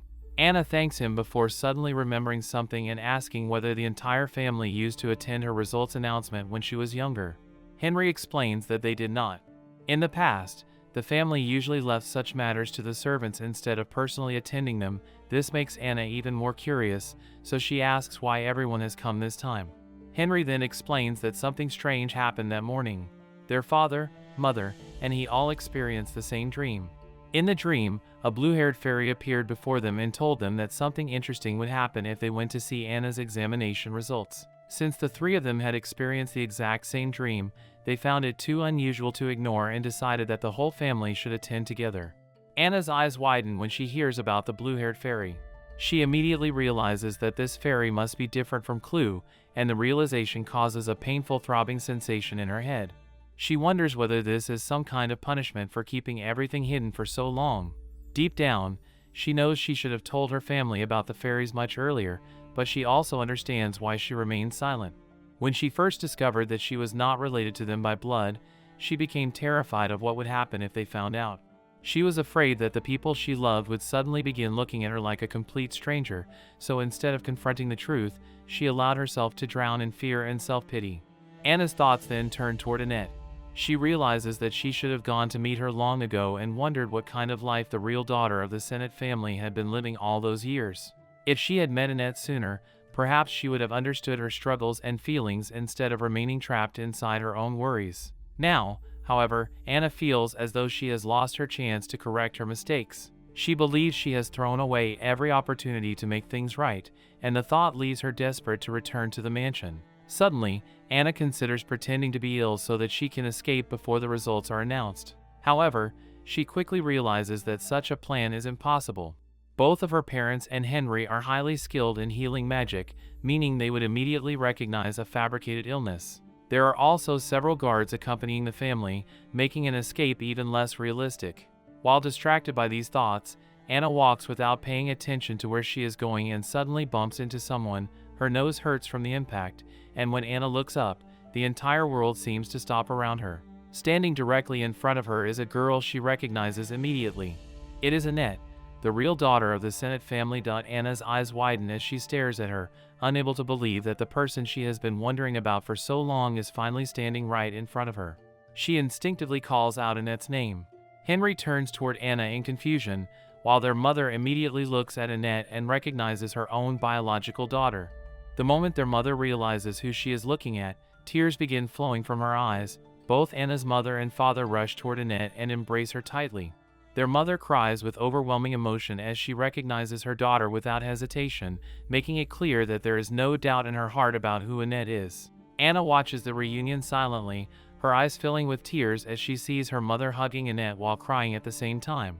Anna cannot stop thinking about what she is witnessing. She realizes that she cannot remember a single time when her mother embraced her with that same instinctive affection. In Anna's mind, the answer becomes painfully obvious. Her mother must have always sensed that something was different about her, which is why Anna never truly felt that same unconditional warmth from her.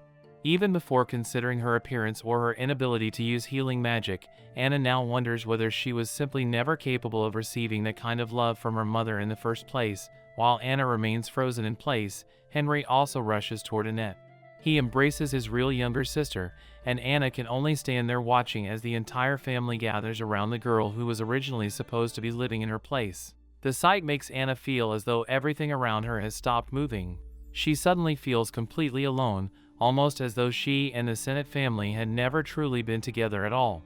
Just as Anna becomes overwhelmed by the sadness of the situation, a familiar voice reaches her. She looks around and realizes that Clue has finally appeared. Anna immediately calls out his name and asks whether he witnessed everything that just happened. Clue stares silently at the reunion before telling her that simply standing there will not accomplish anything. Anna sighs and thinks that Henry might still be waiting for her somewhere nearby. Clue then asks whether Anna genuinely believes her family will come back to take her with them. He points out that if they had intended to bring her back immediately, they would never have left her standing there alone in the first place. Anna knows that his words make sense, but she still refuses to give up. She decides that she will wait a little longer, holding on to the belief that Henry will eventually return for her. Anna explains that Henry has always been her hero. She imagines reversing their positions and wonders what would happen if Henry were the one who turned out not to be related to the Sennett family by blood. Even if Henry were revealed to be a commoner, she insists that she would never abandon him. That is precisely why she wants to believe that her older brother will make the same choice for her. With that hope still keeping her in place, Anna continues standing there and waiting for someone to come back. Time passes, yet nobody appears. Clue watches her silently as she remains exposed to the cold wind, her expression gradually becoming more miserable. Anna tries desperately to hold herself together and refuses to cry. She remembers that Henry once said he disliked seeing people with tearful faces, so she convinces herself that she cannot cry. If Henry eventually comes to take her back and sees her crying, she worries that he might not like it. Eventually, even Clue can no longer watch her standing there. He tells Anna that she should find somewhere to stay, especially since the weather is cold and windy. Remaining outside for too long could make her sick, and he believes she has waited long enough. Anna continues resisting the reality in front of her, but after a long silence, she finally admits that Clue is right. With a heavy heart, she turns around and begins walking away. As Anna passes beside the carriage, something suddenly catches her attention. She notices the insignia of the Sennett family on it.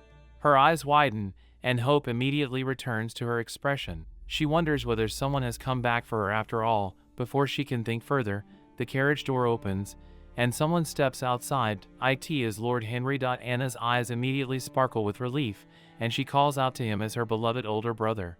For a brief moment, she believes that everything will be all right and that Henry has returned specifically to take her home. However, the expression on Henry's face is completely different from what she expects. Instead of smiling or reaching out to her, Henry looks at Anna with anger. His gaze is cold and distant, and the warmth that she has always associated with him is nowhere to be found. He tells her that he is not her brother and that she knows this better than anyone. Anna's eyes widen in shock. She has never seen Henry look at her this way before, and the sight leaves her completely frozen. She cannot understand how the person she has always trusted and admired can suddenly speak to her with such hostility. Henry becomes even more frustrated when Anna remains silent.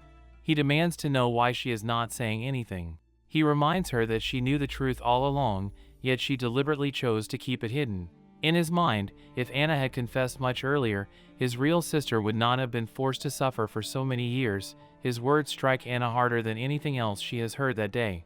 The one person she had continued waiting for, believing that he would understand her and accept her no matter what, is now standing before her and condemning her instead. Anna can only stare at him in stunned silence as the reality she had desperately refused to accept finally begins crushing the last of her hopes. Henry continues shouting at Anna while she stands there in complete disbelief, tears quietly streaming down her face. She can hardly accept that the gentle and caring older brother she has always admired is speaking to her with such anger. Part of her desperately wishes that everything he is saying is simply a terrible misunderstanding and that she will wake up to discover that none of it is real. However, Henry reminds her of what happened earlier that morning. While they were walking together, Anna had told him about dreaming of a fairy, but he now reveals that the dream was only part of the story. Henry explains that the fairy who appeared in their dream also told him something far more disturbing. According to the fairy, Anna has known the truth about her identity for an entire year. She has apparently been aware that she is not the biological daughter of the Sennett family, yet she deliberately chose to hide that information from everyone. Henry sees this as a selfish decision that allowed the rest of the family to remain ignorant while the real daughter continued suffering elsewhere. Anna stares at him through her tears, unable to defend herself properly. Henry then reminds her of the moment they arrived at the academy. Before anyone had even said anything about Annette, Anna took one look at the girl and immediately murmured her name.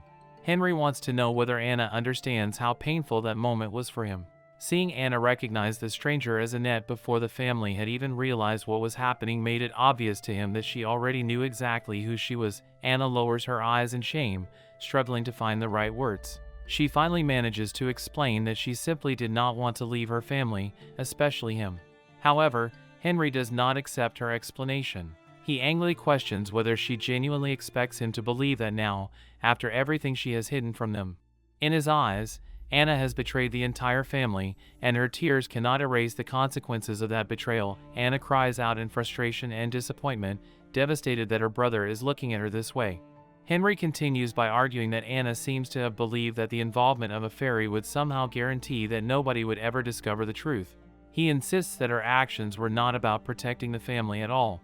In his view, Anna simply did not want to become a commoner, so she chose to protect herself while allowing her real sister to suffer in her place. Henry then reveals what he has learned about Annette's life. While Anna has spent the past 13 years living comfortably as a noble daughter, Annette has been struggling as a commoner. From everything Henry has heard, she has lived an extremely difficult life and has barely been able to earn enough money to support herself and her family.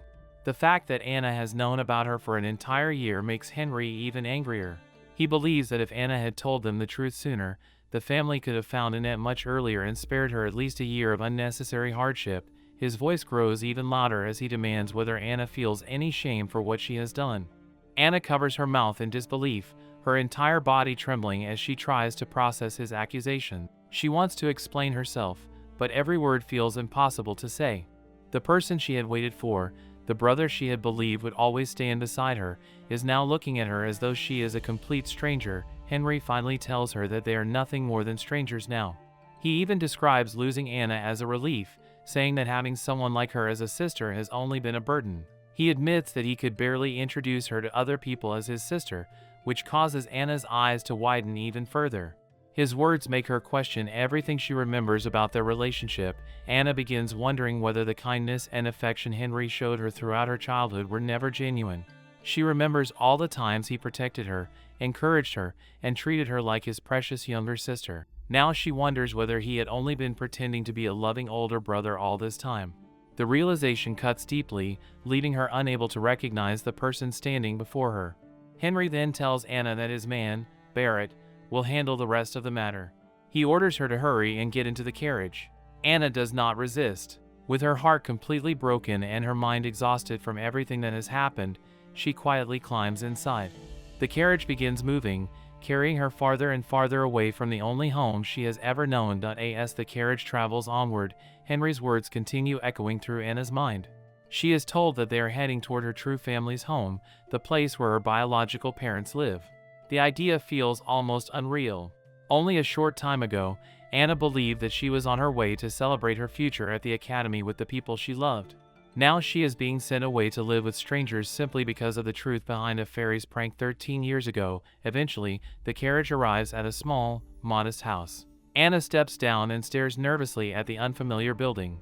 Compared with the enormous Senate estate she has known all her life, the house looks incredibly simple. The thought of simply appearing at these people's doorstep makes her hesitate.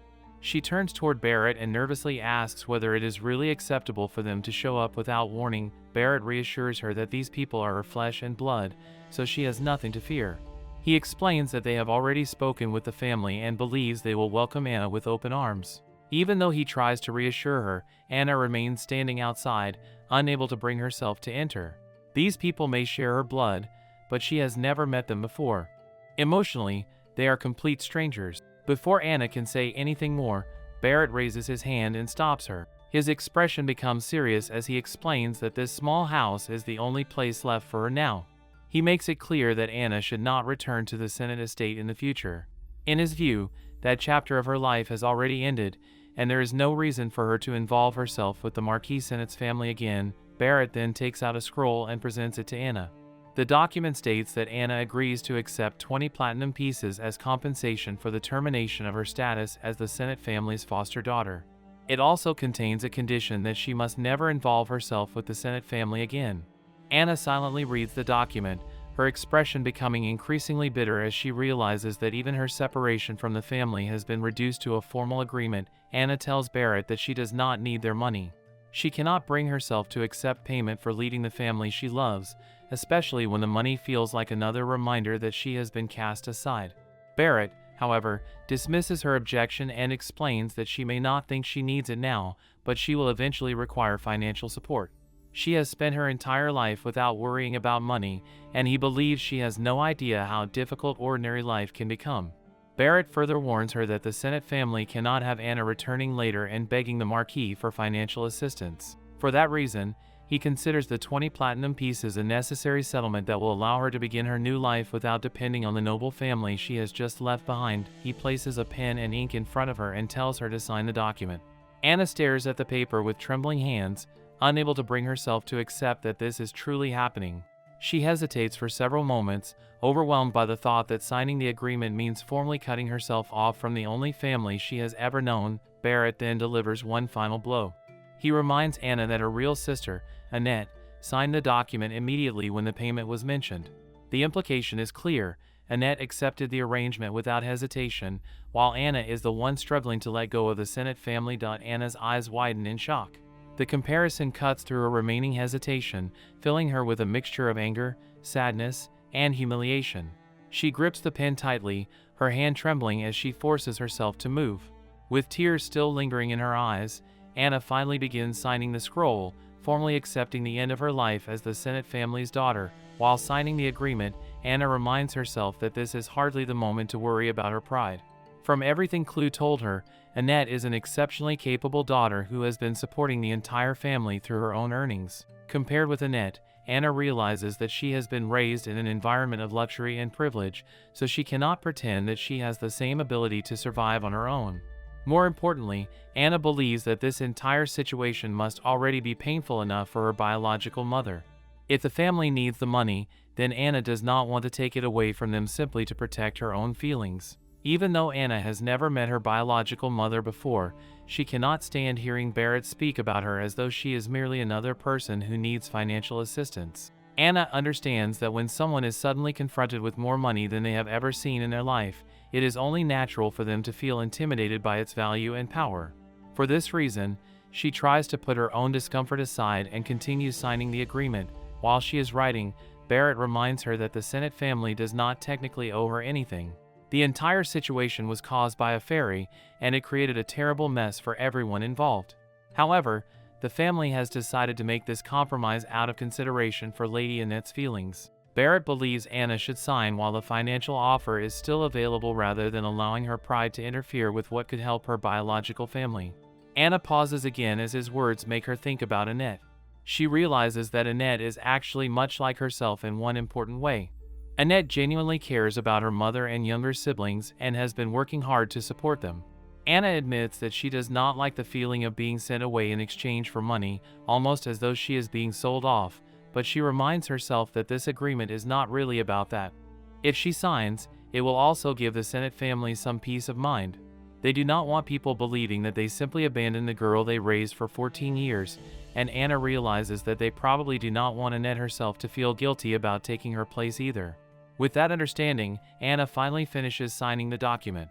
She hands the completed agreement to Barrett, who accepts it before giving her the promised 20 platinum pieces. He explains that Annette's share has already been handed over to her mother, meaning this particular amount belongs to Anna and is now hers to manage herself. He also reminds Anna that although these people are her biological family, she has never met them before, so he cannot predict what kind of circumstances she will face after entering their household. The thought makes Anna nervous, but before she can dwell on it for too long, Barrett starts heading back toward his carriage. He tells her that they should leave and then remembers one more matter that needs to be settled. He informs Anna that her engagement to Lord Edmund Lucas has officially been dissolved. From this point onward, Edmund will most likely become engaged to Lady Annette instead. Anna quietly accepts the news. Barrett warns her not to approach Edmund in the future and ask him for assistance. Anna responds that she doubts she will ever see Edmund again anyway, so she does not expect to have such an opportunity. Barrett points out that the two of them will actually be attending the same school, meaning they will probably encounter each other again at the Mage Academy. However, he strongly advises Anna not to behave too familiarly with Edmund. Edmund is a noble, and if Anna forgets her position and crosses a boundary, she could face serious consequences. Anna thinks about how the academy is supposed to be a place where nobles and talented commoners can study together, yet she has already heard that commoners have very little recourse if they offend the wrong noble. The realization makes her even more anxious. She is now expected to spend the next several years studying in the same environment as the people from her former life, including Edmund and the Sennett family. Until her circumstances suddenly changed, Anna had never truly understood how frightening the power of the nobility could be or how dangerous it could feel to enter their world as an ordinary commoner. Barrett then looks at Anna with a mixture of pity and frustration and remarks that the whole situation is truly unfortunate. He believes that if Anna had simply confessed the truth a year earlier, perhaps everything could have been resolved in a completely different way. Anna listens carefully, and his next words hurt even more. Barrett reminds her that Lord Henry had genuinely cared for her deeply after all. Hearing that, Anna's thoughts immediately return to her older brother. The memory of Henry's warmth from before the truth was revealed clashes painfully with the cruel expression he showed her earlier. Instead of comforting her, the reminder fills Anna with even greater despair. She still cannot accept that the person she once considered her hero now sees her as nothing more than a stranger who caused his real sister unnecessary suffering. Barrett eventually walks up to the small house and knocks on the door, explaining that he had been there earlier. After a short moment, someone opens it from inside. A little boy appears in the doorway, and he immediately looks toward Anna. Anna also stares at him, curious and uncertain about the child standing before her. Clue quietly identifies him for Anna, explaining that the boy is one of her biological brothers and that he is the oldest of them at 12 years old. Anna's eyes widen as she realizes that this is her brother. The boy has brown hair and brown eyes, and for some reason, looking at him gives Anna a strange feeling she never experienced when looking at Henry. There is something about their appearance that makes the connection feel natural to her, almost as though she can sense that they are related despite having only just met. Barrett politely asks whether they may come inside. The boy gives them permission and steps aside, allowing both Anna and Barrett to enter the house. Anna slowly follows, taking in the unfamiliar surroundings. The moment she steps inside, she notices a peculiar smell in the air. She cannot immediately identify what it is, but the unfamiliar scent makes her pause as she looks around, then her eyes suddenly settle on someone sitting farther inside. Anna freezes. There, surrounded by her other children, is her biological mother. Her mother looks sad, almost as though the arrival of this daughter she has spent years without has brought not only joy, but also a complicated mixture of emotions that Anna cannot yet understand. Anna stands in the unfamiliar house, looking around in confusion as the reality of her situation finally settles in. These people are her biological family, yet they still feel like complete strangers. Her mother does not even look directly at her and instead turns her head away with a disappointed expression. The awkward silence becomes almost unbearable, leaving Anna unsure of where she is supposed to stand or what she is supposed to do. Meanwhile, Barrett removes his hat and formally explains that the girl standing before them is their actual daughter, Anna. He tells them that he has brought her here as previously agreed and that, with her arrival, the contract between both sides has now been fulfilled. He then asks them to refrain from having any further contact with Lady Annette or the Sennett family before politely taking his leave and wishing them well. As Barrett walks away, Anna remains standing in the middle of the house surrounded by people she is supposed to call family. Her mother still looks disappointed, and none of them moves toward her. Anna's eyes slowly fill with tears as she thinks that she already knew this reunion would not be easy, but the reality is far more painful than she imagined. What makes it worse is the obvious contrast between her reunion with her biological family and Annette's reunion with the Sennetts. When Annette meets her real family, there are tears, embraces, and overwhelming happiness. In Anna's case, her own mother cannot even bring herself to look her in the eyes. For that reason, Anna begins wondering whether nobody actually wants her here. Clue's voice quietly reaches her from nearby, reminding her that simply standing there will not change anything and suggesting that she introduce herself properly. Anna wipes away her tears and realizes that Clue is right. Even though the situation is painful, these people are still her family by blood, and she cannot expect them to immediately know how to accept a daughter who has been absent for 14 years. Taking a deep breath, she gathers her courage and walks toward them before bowing politely. She introduces herself as Anna and explains that she has been a changeling, meaning that she has spent the past 14 years living as a noble instead of growing up with them. She honestly admits that she does not really understand how life works in this household, but she promises that she will do her best to adjust. Her family members simply stare at her in silence. Anna waits for some kind of response, but none comes. The silence makes her heart sink again, and she begins wondering whether they truly do not want her there. Still, instead of giving up, she decides to try again. With a more cheerful expression, Anna says that she would like to know everyone's names. Her sudden enthusiasm surprises everyone, and they finally begin introducing themselves. Her mother speaks first, giving her name as Bella and asking Anna to simply call her Bella. Anna immediately wonders whether this is her mother's indirect way of telling her not to call her mother. Even though the thought hurts, she decides not to press the matter. She then looks toward the oldest boy, who introduces himself as Mal. However, Mal immediately makes his feelings clear by saying that there is no way he is going to accept Anna as his sister. Anna is slightly taken aback, but she also thinks that his reaction is better than having him say nothing at all. At least he is being honest about how he feels. Another boy introduces himself as Fritz, and instead of welcoming Anna, he immediately asks what happened to Annette. He wants to know whether Annette is coming back tomorrow, leaving Anna momentarily speechless. She cannot bring herself to explain everything right away, so she remains silent while Fritz waits for an answer. As she looks at him, she notices his blue eyes and brown hair.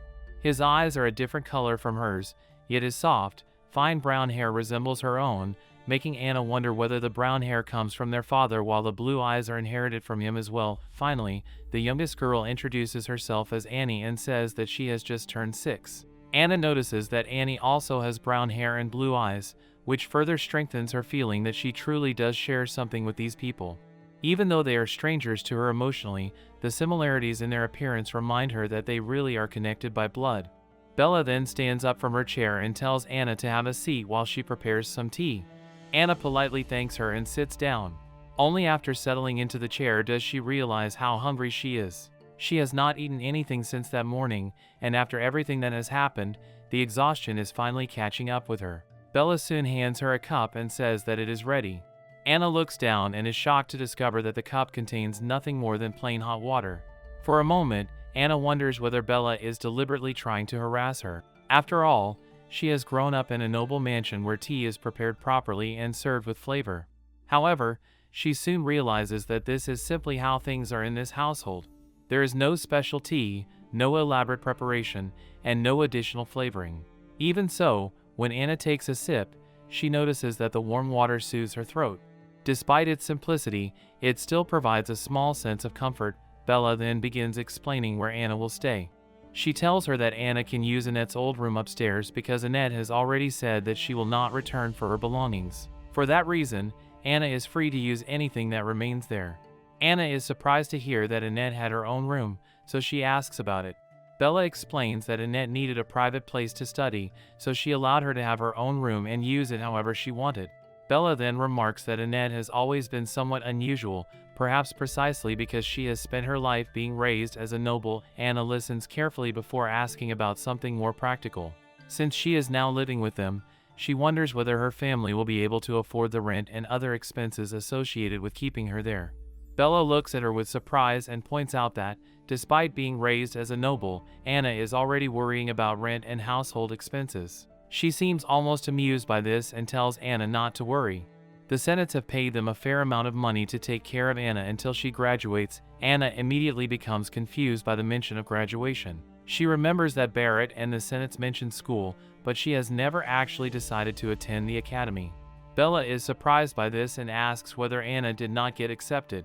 Anna admits that she believes she did, but she does not think she is intelligent enough to receive a scholarship.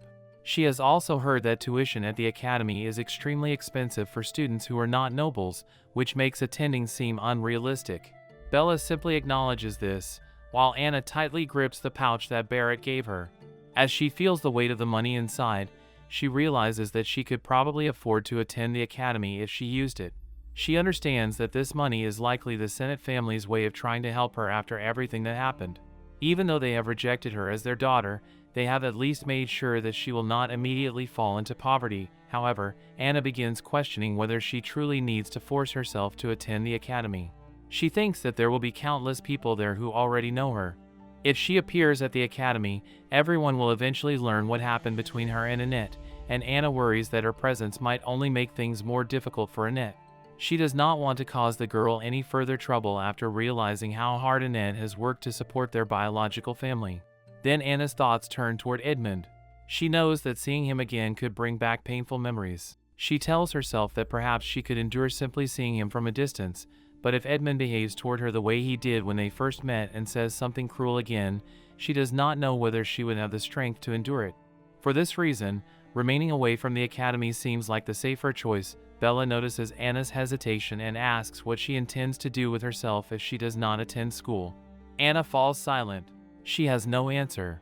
As she sits there thinking, she realizes that this is a question she has never seriously considered. Clue's presence makes the realization even clearer. For the entire past year, Anna has focused almost entirely on learning how to survive if she eventually became a commoner. She has practiced cooking, studied useful forms of magic, and learned physical strengthening magic so that she can handle everyday tasks without depending on servants. She has spent so much time preparing for survival that she never stopped to consider what kind of future she actually wanted. Now that she is finally living as a commoner, however, survival is no longer the only problem. She needs to decide what she wants to do with her life. Anna looks around the unfamiliar house and realizes that she has no clear goal, no career, and no plan for the years ahead. Everything she once understood about her future has disappeared in a single day, leaving her standing at the beginning of an entirely different life. Anna lowers her gaze and wonders what she is supposed to do now. She has spent the last year preparing herself to live as an ordinary girl, but she never imagined that the moment would actually arrive so suddenly. With Clue quietly watching her, Anna finally understands that surviving as a commoner is only the first step. Now she has to figure out how to live as one. Bella begins setting the table for dinner, moving around the small kitchen as she prepares the meal for everyone. Anna immediately gets up, feeling that she should at least try to help with the cooking. After all, she has spent the past year learning how to cook and has become accustomed to preparing meals herself. However, Bella gently tells her to sit down and leaves her to handle everything on her own. Anna reluctantly obeys, but watching her biological mother cook without allowing her to help makes her feel strangely sad. She realizes that even though she is finally living with her real family, she still has no idea how to act around them or how to become part of their daily lives. When the meal is finally served, everyone gathers around the table. Before they begin eating, Mal politely gives thanks to God for providing their daily bread, and the family starts eating almost immediately afterward. Anna watches them in surprise as everyone begins eating at an incredibly fast pace. She can hardly understand how quickly they finish their meals, and the difference between this household and the noble mansion she grew up in becomes even more obvious. Bella notices Anna's hesitation and assumes that the food may not be to her liking. She apologizes indirectly, explaining that the meal is probably not quite what Anna is accustomed to eating.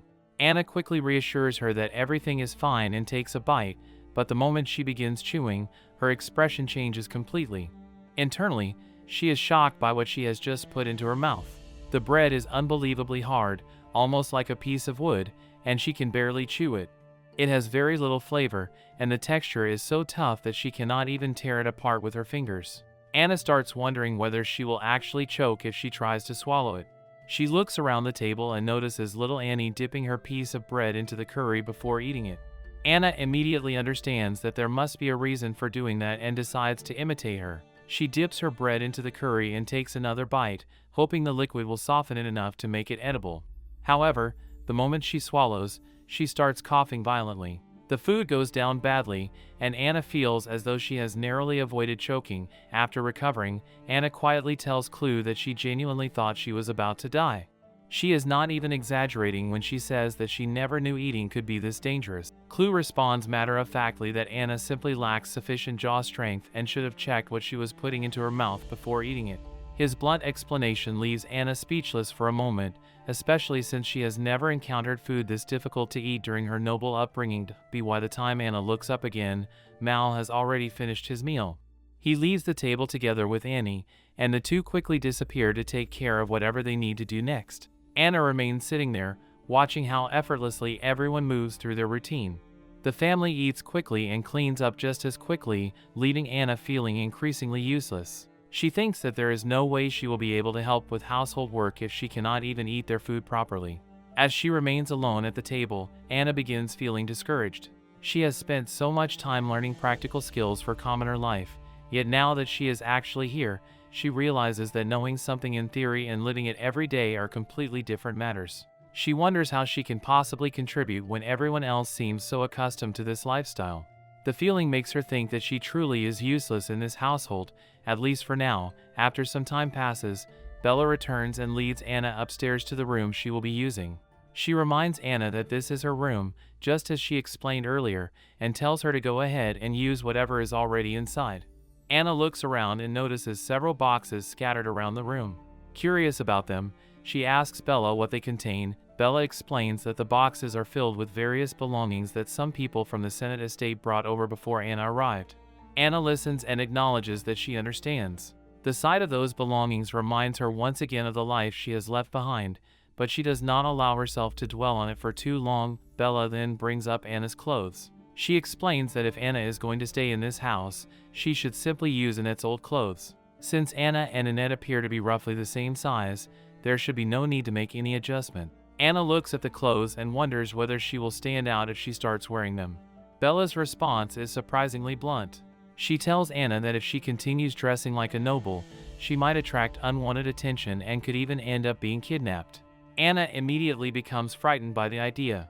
Her eyes widen as she realizes that even clothing can be dangerous in this new environment. She begins to understand just how different her current life is from the world she knew before. In the Senate mansion, expensive clothes and elegant appearances were normal. Here, looking too wealthy can make a person a target. It is yet another reminder that she is no longer living as a noble. Before leaving, Bella tells Anna that she will be downstairs and that Anna should call her if she needs anything. Anna thanks her, and Bella leaves the room. Once she is alone, Anna sits down on the bed and quietly reflects on everything that has happened. She wonders whether this is simply how life is going to be from now on.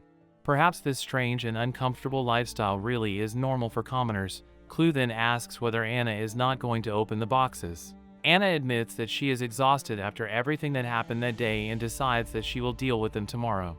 Clue agrees that it makes sense to rest first. He also reminds her that, despite everything, this is still better than staying at an inn by herself. Anna agrees with him. Although her biological family has not accepted her as a true member of their household yet, she realizes that being here is still better than being completely alone. At least she has a roof over her head and people around her. She also realizes that Clue has not mentioned the Senate since they left, and strangely enough, that silence brings her some relief. Anna does not want to think about the Senate family if she can avoid it, especially after the painful way her relationship with them ended. As she settles onto the bed, however, Anna notices something uncomfortable. The mattress feels strangely unpleasant, and when she looks closer, she realizes that straw is sticking out from it. She sighs at the discovery, but instead of complaining, she decides to use the magic Clue taught her. Anna activates a daily life cleaning spell and begins tidying the entire room. The magic quickly removes the dirt and mess, making the unfamiliar room feel much cleaner. She then uses the same spell on herself, washing away the dirt and sweat that have accumulated throughout the exhausting day. Since she has already learned practical magic specifically for surviving as a commoner, she is grateful that at least this part of her training is proving useful. Once everything is cleaned, Anna lies down on the bed again. The room is still unfamiliar, the mattress is still far from comfortable, and her new family still does not know how to accept her. Even so, the clean surroundings make her feel slightly more at ease. She thinks that using this spell should help her sleep better, and she even considers using it on the others tomorrow so that she can make their daily lives a little easier. The moment Anna begins thinking about all these things, however, the exhaustion she has been holding back finally catches up with her. Her body becomes heavy, and her eyes begin closing on their own. After everything that has happened, from learning that she is a changeling to being separated from the Senates and brought to her biological family, she is surprised that she is still able to keep going. As she slowly drifts towards sleep, Anna realizes that perhaps she can handle much more than she originally believed. Even though the day has been painful, frightening, and completely unfamiliar, she has managed to endure it without completely breaking down. With that thought in mind, she finally closes her eyes and falls asleep in her new home, beginning the first night of her life as a commoner. Anna suddenly wakes up screaming and crying from a terrible dream. She sits up on the bed in the darkness, breathing heavily as tears continue rolling down her cheeks and falling onto the blanket. For a moment, she is confused about why her face feels so wet, but then she realizes that she has been crying in her sleep. The dream is still fresh in her mind, and it leaves her shaken. In it, she is taken somewhere completely unfamiliar and separated from Henry and her parents, leaving her completely alone with no idea where she is supposed to go. Anna grips the edge of the bed as she slowly gets herself up. She keeps telling herself that it was only a dream, yet the painful emotions refuse to disappear. The frightening part is that the dream reflects what has actually happened to her. Her parents and Henry really have abandoned her, and knowing that makes it difficult for her to convince herself that everything is fine. She looks toward Clue, who is sleeping peacefully beside her, and notices that she has never actually seen the fairy sleep before. The sight gives her a strange feeling of comfort, and she thinks that perhaps this is for the best. If she makes a clean break from the Senate family, maybe it will eventually become easier for her to accept her new life. Anna manages a faint smile and quietly tells Clue that she is still doing just fine. She then turns toward the window and begins thinking about Annette.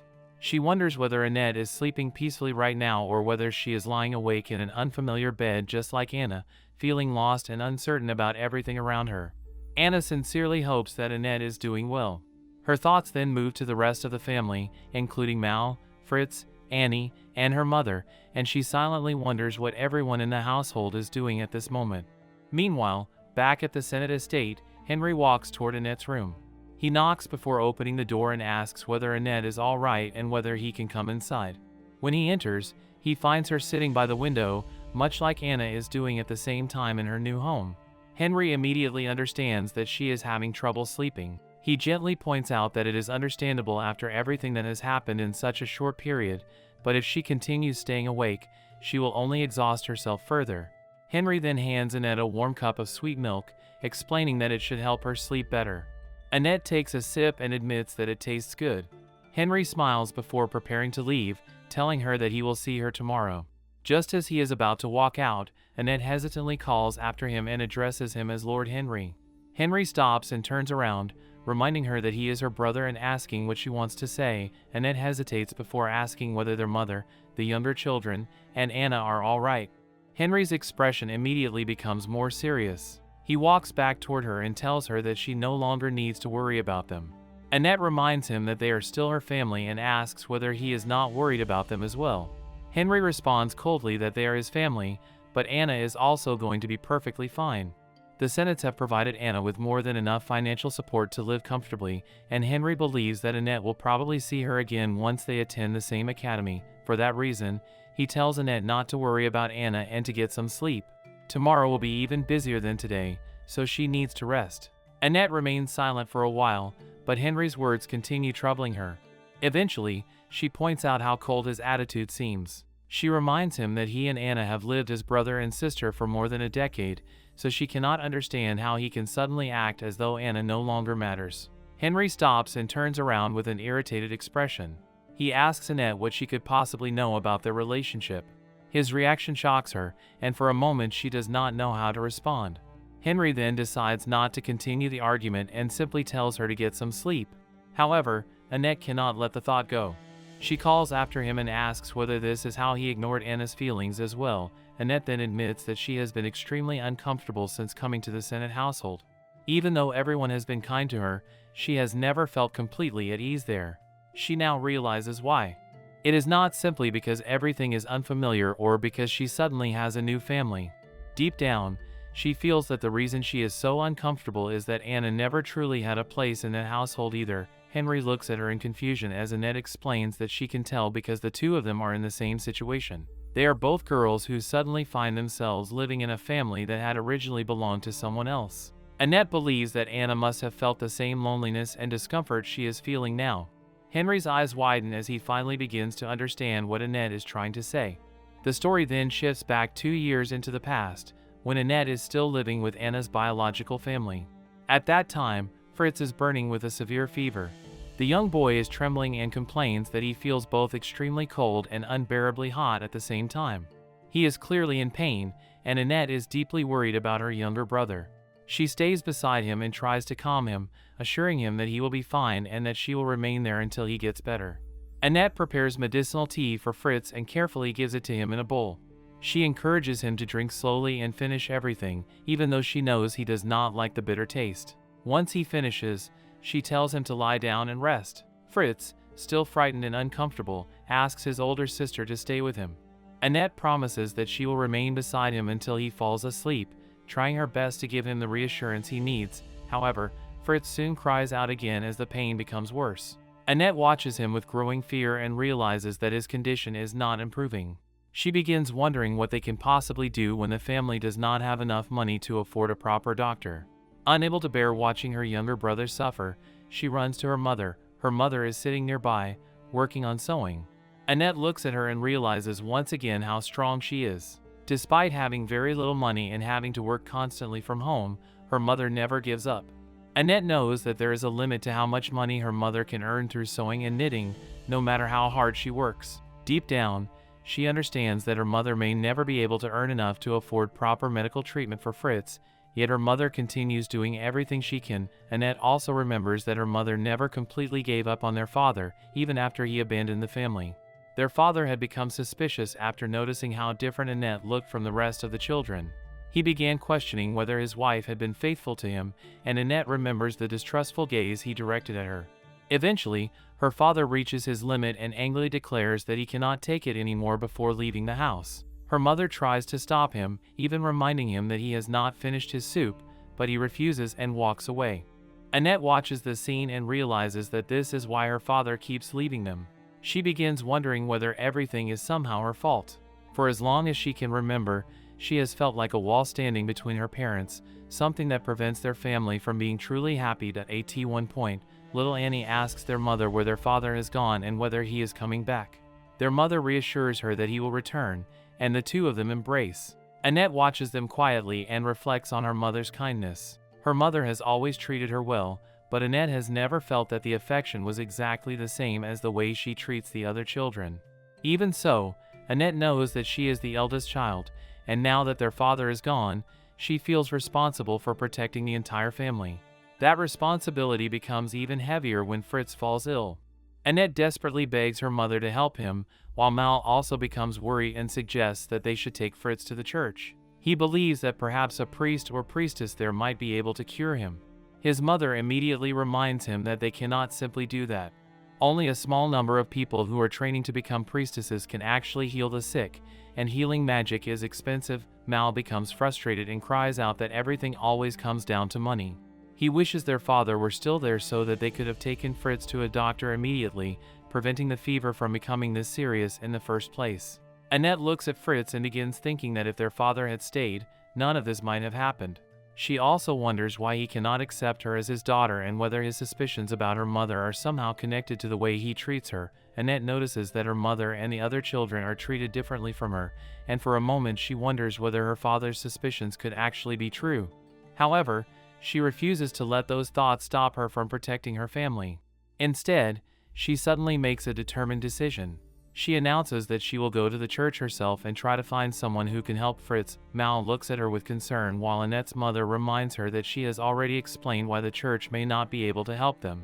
Annette nevertheless pleads with her mother to let her go. Her mother eventually agrees but warns her not to do anything reckless. If the people at the church refuse to help, Annette must not fight with them and should simply return home. Annette accepts the warning, but inside, her determination only becomes stronger. She does not care whether her mother and father truly accept her as their daughter. To her, Mal, Fritz, and Annie are still her family, and she will do whatever she can to protect them.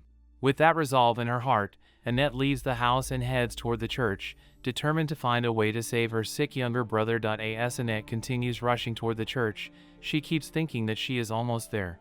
It is nearly 6 o'clock, but the evening bell has not rung yet, which means she still has a little time before the church closes its doors. She knows she has to obtain some kind of medicine before that happens. Although she still does not know what is causing Fritz's fever, she is certain that waiting any longer could put his life in danger. With that thought driving her forward, she pushes herself to run faster and promises her younger brother in her mind that she will save him no matter what.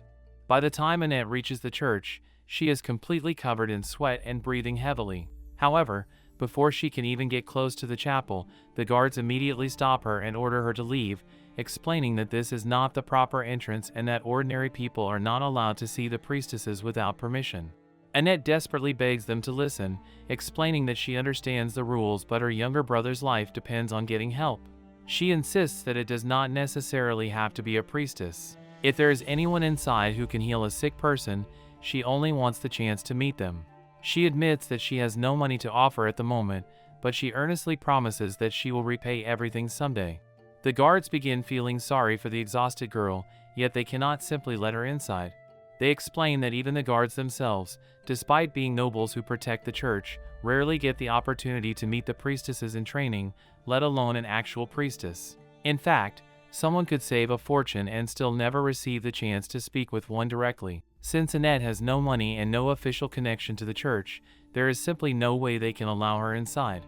Even though she continues pleading with them, the guards eventually tell her to stop and leave, With no other choice, Annette slowly turns around and begins walking away. Her legs are already trembling from exhaustion, and after taking a few unsteady steps, she finally collapses onto the ground. As she lies there, she thinks about how the knights themselves send their own people to guard the church, which means the guards are nobles as well. Even so, they have treated a commoner like her with kindness and patience. She is grateful for that, but their kindness does not solve the problem. If even nobles cannot easily gain access to a priestess, she cannot imagine what else she can possibly do. Annette begins crying as the exhaustion finally overwhelms her. She has been awake all night taking care of Fritz, and now her entire body feels unbearably heavy. She can barely move, let alone make the long journey home. Then the church bell suddenly rings, and Annette realizes with horror that the church is closing its gates. She can no longer hear the guards talking nearby, and the thought that she has failed Fritz makes her heart sink even further.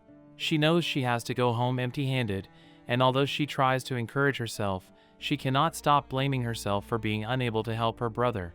Just as Annette sits there in despair, a man approaches her and notices that she is still there. He tells her that he remembers seeing her earlier when she was arguing with the guards. Annette looks up in surprise and asks who he is. The young man introduces himself as Lloyd Martin and explains that his sister works at the church.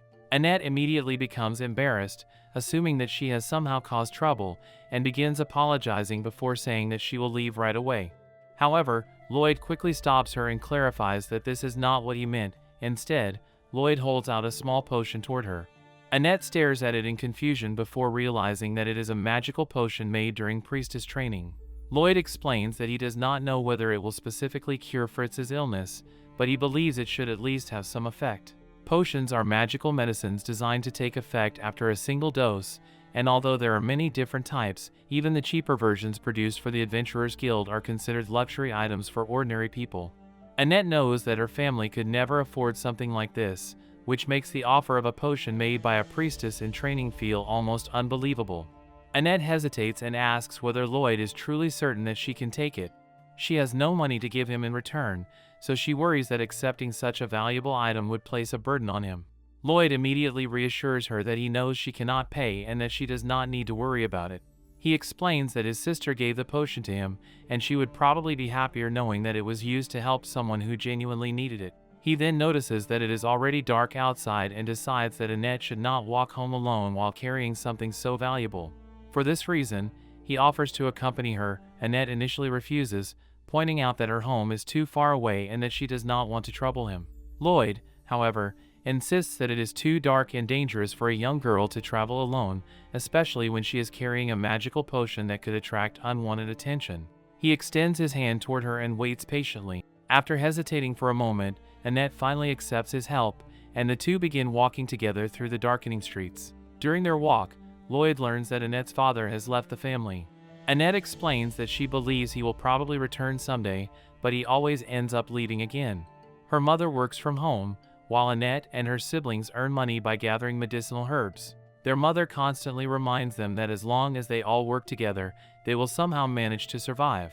Lloyd listens carefully and remarks that her mother must be an incredibly strong and wise woman to keep the household together under such difficult circumstances. Annette agrees with him and admits that she also believes her mother is extremely strong. Regardless of what other people may say about her, her mother has never abandoned her children or left them to fend for themselves. As Annette explains this, she suddenly realizes that Lloyd is genuinely impressed by her mother's strength. She thinks that it is remarkable how quickly he understands something that she herself has only recently begun to recognize. His reaction makes her smile, and she starts viewing him as someone who is surprisingly kind despite being a noble. Annette then realizes that Lloyd himself must be a noble and asks whether she should address him as Lord Lloyd. Lloyd immediately tells her not to call him that and says that simply using Lloyd is perfectly fine. He explains that his father is a viscount and that he is the third son, meaning there is no title waiting for him to inherit. He has not yet decided whether he will attend Manchess Academy the following year or pursue knight training instead. Annette is surprised by how many opportunities nobles seem to have and remarks that they really do get to attend all the best schools. Lloyd laughs at her comment and points out that she seems to know quite a lot for such a young child. Annette becomes slightly amused by this description, since if Lloyd is beginning school next year, then the two of them are actually only about 2 years apart in age. She then becomes curious about his sister and asks what she does at the church. Lloyd explains that his sister serves the priestesses in training. She earned that position after helping them with their work, and through that connection she was able to purchase the potion for a much cheaper price than normal. Annette remembers hearing that the priestess at the church is exceptionally beautiful, so she asks Lloyd about her. Lloyd agrees that she is beautiful, but he also emphasizes that she is extremely kind. He recalls something his sister once told him about seeing the priestess preparing a potion. Apparently, whenever the priestess finishes making one, she holds the bottle carefully in both hands and quietly recites a prayer over it. Lloyd explains that the prayer the priestess recites is meant to wish that everyone's wounds and illnesses may be healed.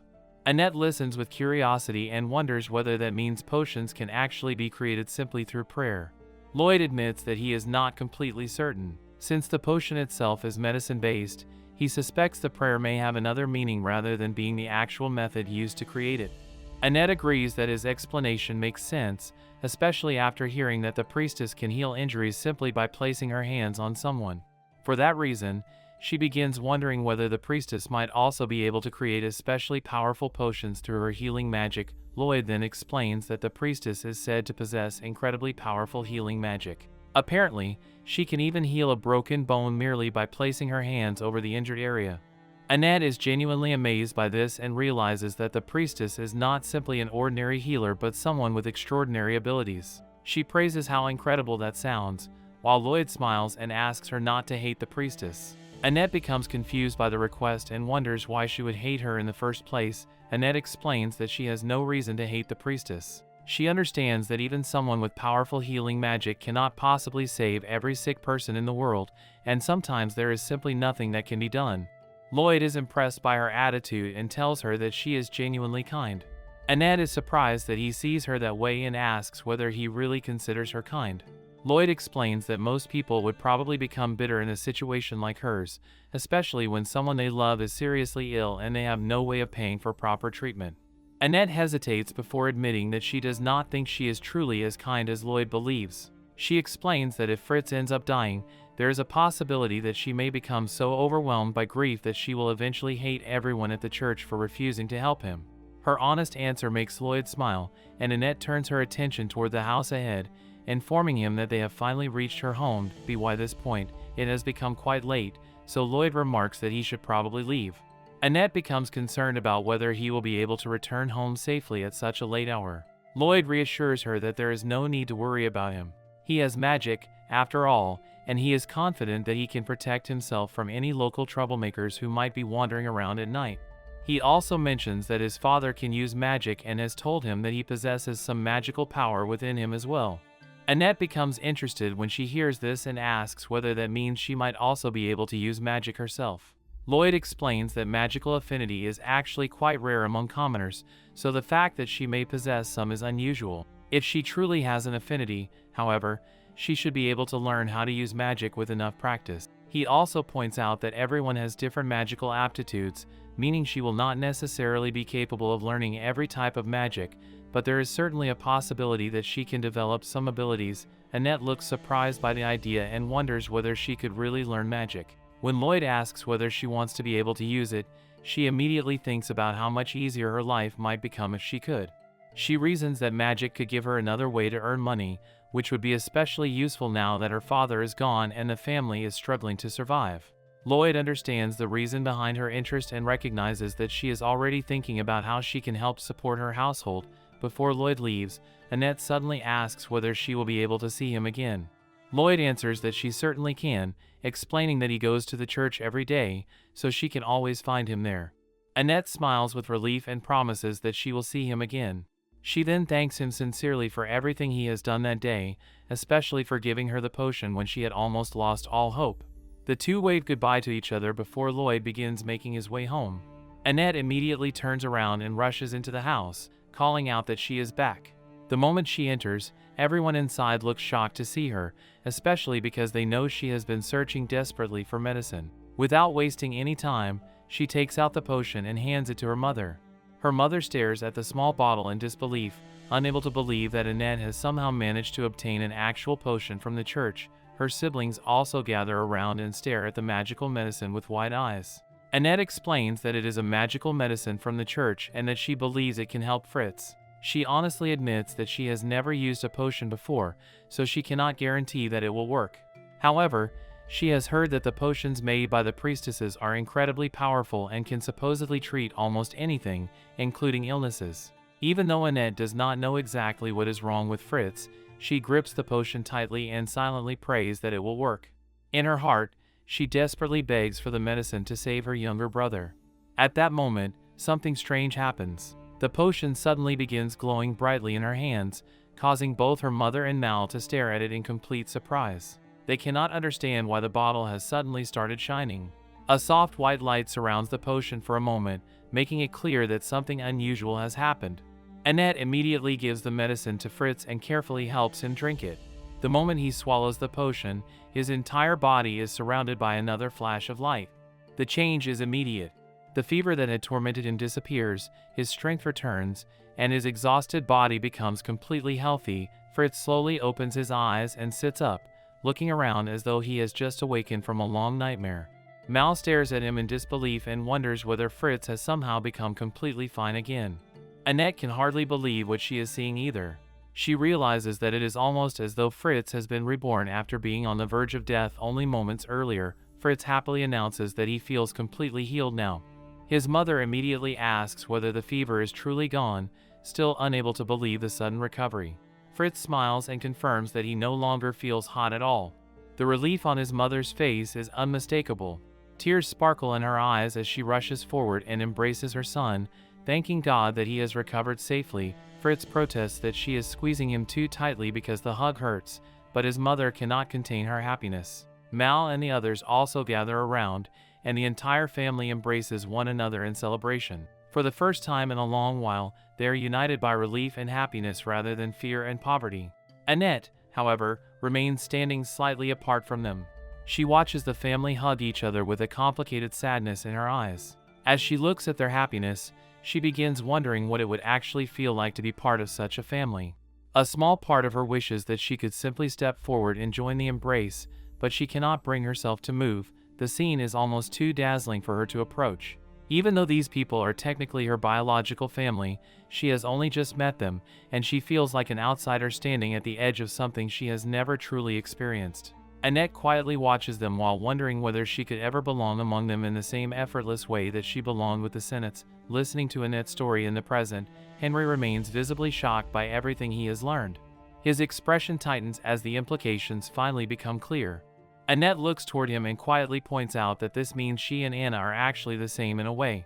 Both girls have grown up inside families that were never their biological families, and both have experienced the loneliness and confusion that came from discovering the truth about their origins. After the conversation reaches its painful conclusion, Annette finally decides that there is nothing more she can say for the moment.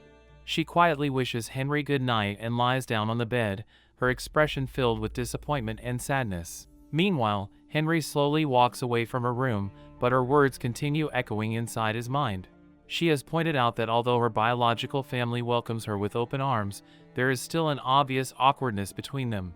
It feels almost as though they have no real experience raising a daughter, which makes their relationship strangely unfamiliar. More importantly, Annette's words force Henry to realize that Anna may have been right all along. Despite being raised in the Senate household for 14 years, her family has never truly treated her like an ordinary daughter in the same way they treat Annette. As Henry continues thinking about it, his eyes widen when another painful realization begins taking shape. Annette has made him understand that, within the Senate household, he may have been the only person who consistently treated Anna as though she truly belonged there. She then asks the question he has been avoiding for so long, wanting to know why he drove Anna away if he cared about her so deeply. Henry lowers his head in embarrassment, visibly struggling under the weight of the accusation, before finally insisting that he had no choice. Henry's voice rises as he explains what he believes is the honest truth. From his perspective, Anna betrayed the family by hiding the truth from them, and once he discovered what had happened, he concluded that she never truly belonged in the Senate household. For that reason, he decided that the only thing he could do was arrange another place for her to live, even if it meant sending her away.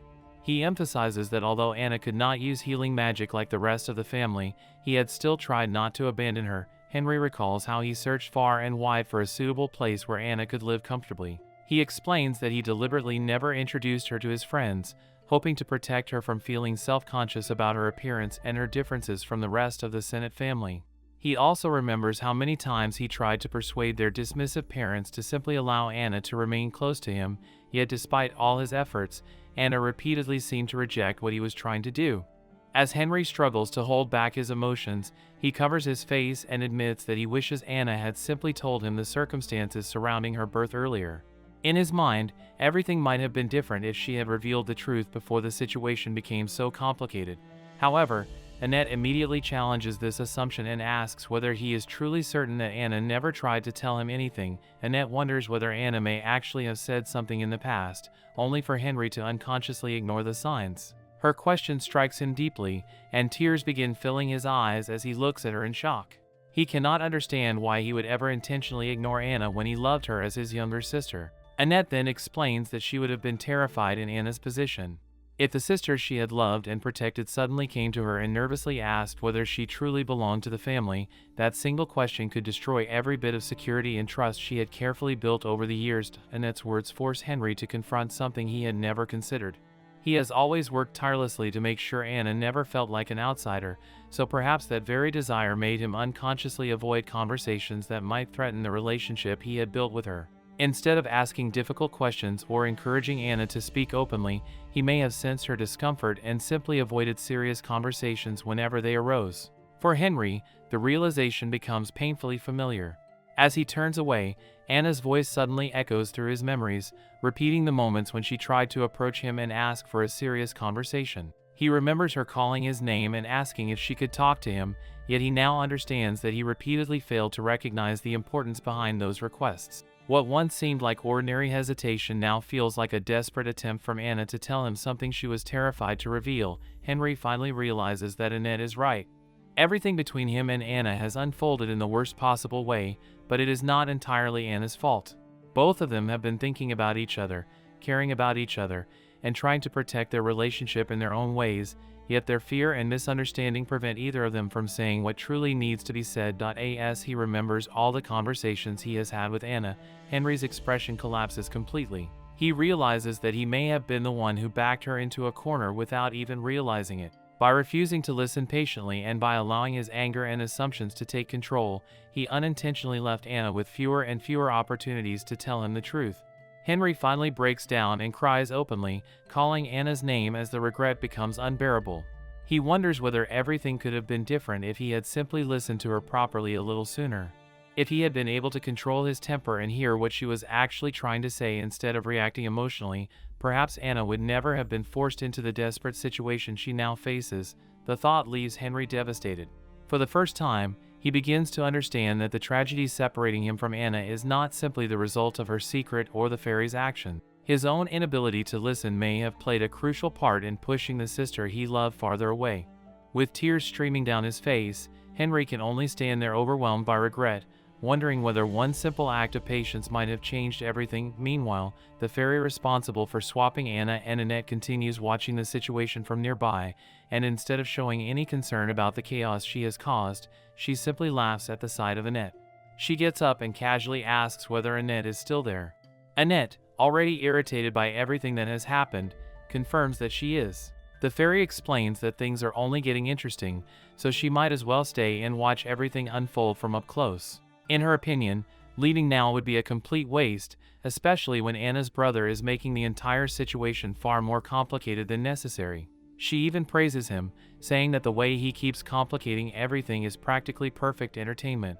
Annette becomes increasingly annoyed by the fairy's attitude and asks whether she is seriously enjoying this. The fairy playfully wonders what Annette thinks she is, prompting Annette to bluntly call her despicable. Rather than taking offense, the fairy cheerfully thanks her for the insult and says that Annette is incredibly adorable whenever she gets angry. Annette immediately clarifies that this is not a compliment and tells her to leave, admitting that simply looking at her makes her feel sick. The fairy agrees that she probably should leave, explaining that if she reveals herself to humans too often, the other fairies will eventually become angry with her. Before flying away, however, she makes one thing clear: Annette should not misunderstand her intentions, since despite everything, she genuinely loves humans. Annette coldly replies that she hates her, but the fairy only laughs, flies away, and cheerfully promises that she will always be watching her before wishing her good night. After the fairy disappears, Annette remains by the window and quietly reflects on everything that has happened. She reminds herself that she came to this world intending to take control of her own fate, and now she understands more clearly than ever that humans are not supposed to be nothing more than toys for fairies to manipulate. With that thought lingering in her mind, the story shifts back to Anna, who is sleeping peacefully in her new home with Clue beside her. During the night, Clue slowly wakes up and immediately notices something unusual outside. His attention is drawn toward the window, so he quietly approaches it to investigate. As he reaches the window, his fairy body changes into a human form, allowing him to look outside without immediately revealing what he is. Standing outside is a woman, and the moment he recognizes her, he realizes that she is the same fairy who caused the entire exchange between Anna and Annette. Clue goes downstairs and confronts her, asking what she is trying to do this time. The fairy removes her robe and admits that she has been spotted, making it clear that she is currently maintaining a human appearance. Clue immediately questions whether she intends to do something now that she has taken this form. She explains that Anna can touch fairies, so she is simply taking precautions in case she gets too close. However, the fairy then admits that she is always around Anna because she is jealous of Clue and wants to keep an eye on the girl herself. Clue becomes suspicious and asks what she is scheming this time. The fairy objects to the word scheming, insisting that this is simply her way of expressing her love. According to her, she does not intend to harm Anna at all. She only wants to observe the full range of human emotions for herself. Clue sees through her excuse immediately and accuses her of coming specifically to spy on Anna, calling her a complete creep. He then questions what could possibly be enjoyable about constantly watching humans. The fairy looks confused by his reaction, so Clue explains how his perspective has changed over the past year. After spending so much time around Anna, he has gradually realized that humans worry about almost everything. Their lifespans are more than 100 times shorter than those of fairies, yet they still spend so much of their limited time worrying, struggling, and making themselves miserable. To Clue, it almost seems as though humans deliberately make their own lives harder than they need to be. The fairy asks what is so special about that, and Clue explains that this is precisely what makes humans fascinating to her. She points out that fairies have extremely long lives and therefore have an almost endless future ahead of them. For that reason, they naturally try to fill their existence with as much fun and enjoyment as possible. Humans, however, seem to do almost the opposite. Their lives are short, their futures are uncertain, and yet they continue moving forward while worrying about what comes next. In her eyes, that very limitation makes human beings incredibly precious. Clue is surprised by her choice of words and asks what she means by calling humans precious. The fairy returns to her true fairy form and explains that humans have such short lives that they are constantly aware of the need to make the most of every moment. Unlike fairies, who can look toward an almost infinite future, humans cannot assume they will have countless opportunities later. As a result, every moment becomes something they can treasure, and that makes human life extraordinarily precious in her eyes. Clue listens to her explanation before sighing and admitting that he understands her point, although he still believes that she should focus more on enjoying her own life. Regardless of what happens, he thinks it is better to smile and make the most of the time one has. The fairy smiles at his words and moves closer to his ear before teasingly telling him that this is exactly why she cannot bring herself to hate him. Clue freezes for a moment, becoming embarrassed and irritated at the same time. He wonders why she always has to tease him in such a manner. The fairy laughs and apologizes for making him uncomfortable, but she assures him that she genuinely means what she says. Having someone like Clue around gives her the perfect opportunity to play as many pranks as her heart desires. Clue can only stare at her in disbelief before becoming even more exasperated. Eventually, Clue returns to the house and calls out Anna's name. Anna slowly opens her eyes, still groggy from sleep, and Clue informs her that morning has arrived and everyone else is already awake. She sits up while rubbing her sleepy eyes and gives him a warm good morning. Clue then urges her to hurry and get dressed so that she can begin her day. Anna gets ready and changes into the simple clothes she now wears as a commoner. Although the outfit is much plainer than the elegant clothing she once wore as a noble, she still looks surprisingly pretty in it. Clue looks at her and comments that she looks good, which makes Anna pause and ask whether he really means it. She realizes that the clothes are simple, comfortable, and much easier to move around in, making them far more practical for the kind of life she is about to begin.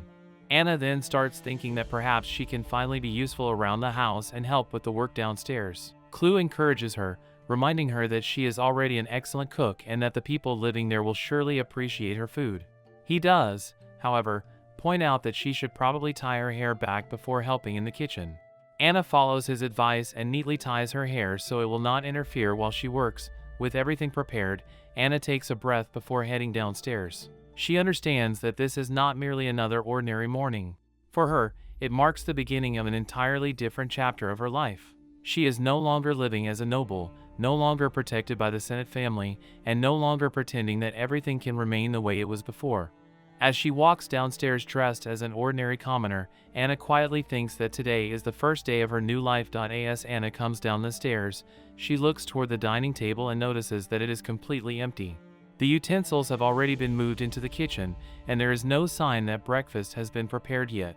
Clue observes the quiet house and assumes that everyone is probably busy washing up or taking care of some other morning chore. Anna immediately sees an opportunity to help and thinks that she can prepare breakfast for everyone while they're occupied. As she looks around, Anna remembers what she was told about the cramped living conditions and understands that the family cannot simply make the rooms larger. Even so, she remains astonished by how different the house is from the mansion she has lived in for most of her life. The kitchen, dining room, and sitting room are all combined into essentially one shared space, and what surprises her even more is that the very same room also serves as the entrance to the building. She cannot help comparing the modest home to the enormous manor she once called home. From her perspective, eating in such a dusty and confined environment cannot possibly be good for anyone, especially when there is barely enough space to move around comfortably. When Anna reaches the cooking area, she prepares herself to begin making breakfast. However, she soon realizes that she has no idea where anything is kept. She has been thinking about this kitchen since arriving the previous night, and now that she gets a closer look, something immediately feels wrong. There is an important piece of equipment that she expects to see but cannot find anywhere. After searching around, she suddenly realizes exactly what is missing. There are no mage stones. Anna remembers that mage stones are normally used to kindle and extinguish magical fires, which means that without them, she cannot simply use magic to start and maintain the cooking fire. She looks around again, hoping she has somehow overlooked them, but there truly are none. This leaves her wondering how ordinary people manage to cook when they cannot rely on magical equipment. Before she can think any further, someone suddenly asks what she thinks she is doing. Anna turns around and sees Mal standing there. She hesitantly explains that she wanted to prepare breakfast for everyone, but she cannot find the mage stones.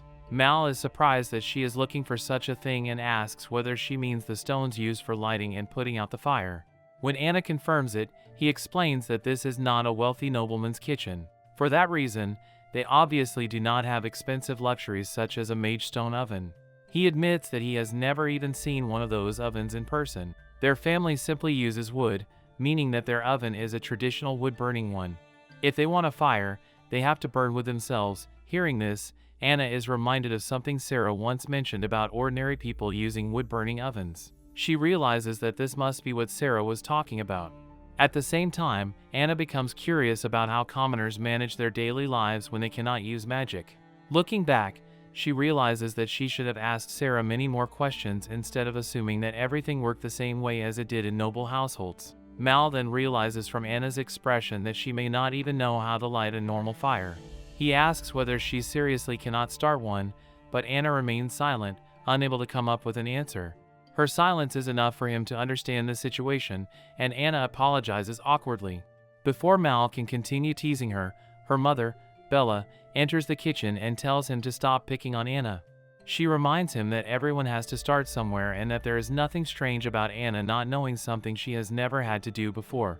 Bella then tells Anna to come closer because she will teach her how to light the fire properly. Bella begins by explaining that the first step is finding something that catches fire easily. She chooses dried moss to use as tinder and places it on a plate along with some charcoal. She then takes a hard rock and a small piece of iron and demonstrates how striking them together creates sparks. Anna watches closely as Bella shows her how to direct those sparks toward the prepared tinder. After doing this several times, the tinder finally begins to smoke. Bella then asks Mal to gently blow on the tinder, warning him not to blow too strongly and accidentally put the tiny flame out. Mal follows her instructions carefully, and Anna watches the process with growing interest. She realizes that this simple procedure is how the family starts a fire every day without relying on magic. Anna asks whether this is really how they begin a fire, and Bella confirms that it is. Clue then suggests that Anna might have an easier time using magic instead, and Anna agrees that this would probably work much better for her. Bella continues explaining the process, this time moving on to the oven itself. She explains that firewood does not catch easily, so the small spark they created earlier is not enough by itself. First, enough wood has to be placed inside the oven according to how large a fire is needed, while leaving an open space in the center so that air can pass through. In that open area, smaller branches, dry leaves, and other easily burned materials should be placed. Once those materials catch fire, the flame can be transferred to the larger pieces of wood. Bella asks Mal to bring over the spark they started earlier. He does so, and Bella demonstrates how to use a small branch to transfer the flame into the center of the prepared wood. Anna watches the process closely, her mouth slightly open as she tries to memorize every step. Bella explains that if the fire begins weakening after a while, more air can be pushed into it using a set of bellows. She also explains that when using the oven, it takes some time for the wood to burn down into proper coals, although the stovetop can still be used while waiting. If necessary, some of the burning wood can be removed and used elsewhere. Once the explanation is finished, Bella asks Anna whether she has understood everything. Anna hesitantly says that she thinks she has. She has certainly learned more than she expected, although the entire process is much more complicated than simply activating a magical oven. Clue then reminds her that whenever possible, she should rely on daily life magic instead of struggling with tasks that can be handled more easily through magic. Anna agrees that this is probably the best approach for her. Bella then explains that there is still some soup left over from the previous night, so she decides that they can simply heat that for breakfast. She asks Anna to take out the dishes for everyone, and Anna gladly agrees. As she gathers the plates and bowls, she begins wondering whether eating leftovers from the previous day is normal in a commoner's household. Nobody seems bothered by it, and since no one questions the meal, Anna concludes that this must simply be how the family usually manages their food. Once everyone gathers around the table, Anna notices another detail that immediately catches her attention. She looks around and realizes that something is missing from the meal. She asks her mother where the bread is. Bella apologizes and explains that the family used up the last of their bread the previous day, so there is only soup for breakfast this morning. Anna is momentarily stunned. Bella tries to reassure her that the meal may not seem like much, but it will have to be enough for now. Anna falls silent as she processes what she has just heard. She realizes that these children do not even have bread with their morning meal. She begins thinking about how hungry they must become if they have nothing except this soup to eat until evening. Based on everything Clue has told her about the family's circumstances, Anna understands that this may be the only food they can rely on for the entire day. She looks at Mal, Fritz, and Annie sitting around the table, and seeing their innocent smiles makes her heart ache. Anna then looks toward Bella and realizes that she cannot simply sit back and watch the family go hungry when she has the ability to help. She gently asks whether she can add some udon noodles to the soup. Her question leaves the others looking toward her, while Anna quietly prepares herself to make the simple meal more filling for everyone. Bella looks at Anna in confusion when she hears the unfamiliar word and asks what udon is. Anna cheerfully explains that she thinks it will go well with the soup and asks whether Bella considers it some kind of recipe. She then remembers that she has some available and becomes excited at the opportunity to prepare it for everyone. Without wasting any time, Anna quickly runs upstairs to retrieve the ingredients, leaving the rest of the family staring after her in surprise. They clearly are not accustomed to someone showing so much enthusiasm over an ordinary breakfast. Once Anna returns, she begins preparing the udon with Clue's help. Since she is still adjusting to the limited kitchen and unfamiliar cooking equipment, having him assist her makes the process much easier. After some time, the noodles are finally ready, and everyone looks at them curiously. They ask whether this is the udon Anna mentioned, and she confirms that it is. She explains that all they have to do is put the noodles into the soup and let them combine with the existing meal. Bella hesitantly follows Anna's instructions and places the udon into the soup that is already being heated on the stove. She carefully stirs the mixture while Anna watches. Anna thinks that adding the noodles should make the soup considerably more filling, which is important when this is practically the family's only proper meal of the day.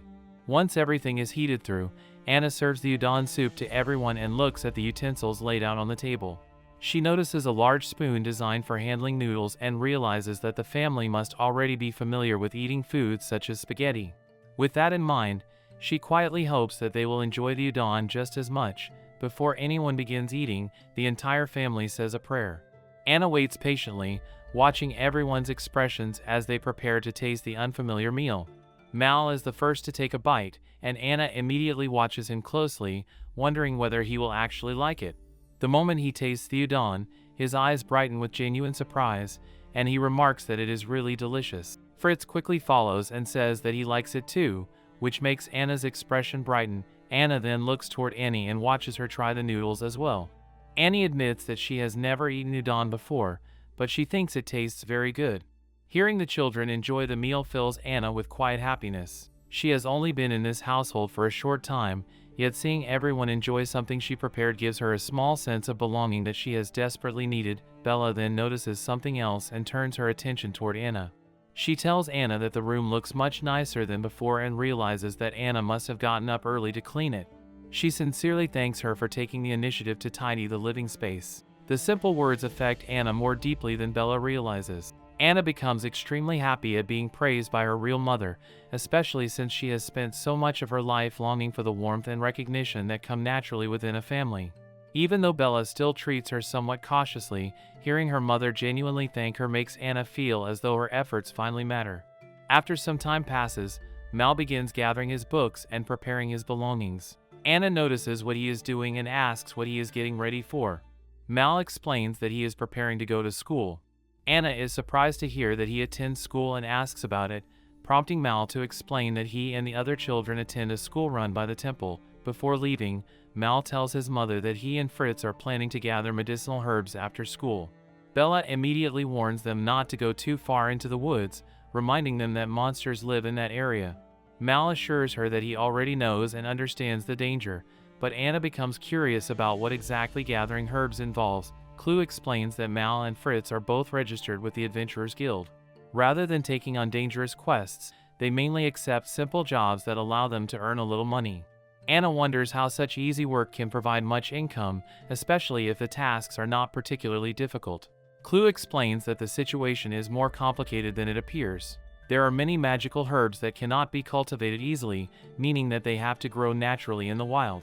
The most valuable varieties often grow in dangerous areas where monsters are present, which makes collecting them risky despite the seemingly simple nature of the task. At the same time, herbs that grow in safer places and do not require adventurers to risk their lives are much cheaper.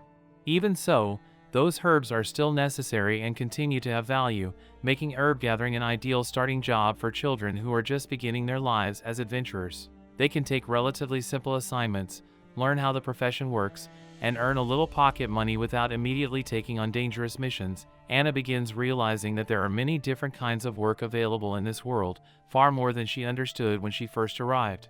Before she can think much further about it, Mal and Fritz prepare to leave.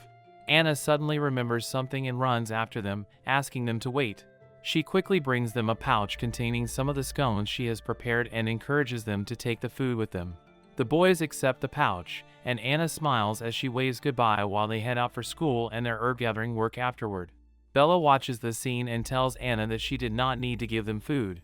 She explains that the boys are already accustomed to going through the day without eating much. Anna, however, cannot accept that reasoning so easily.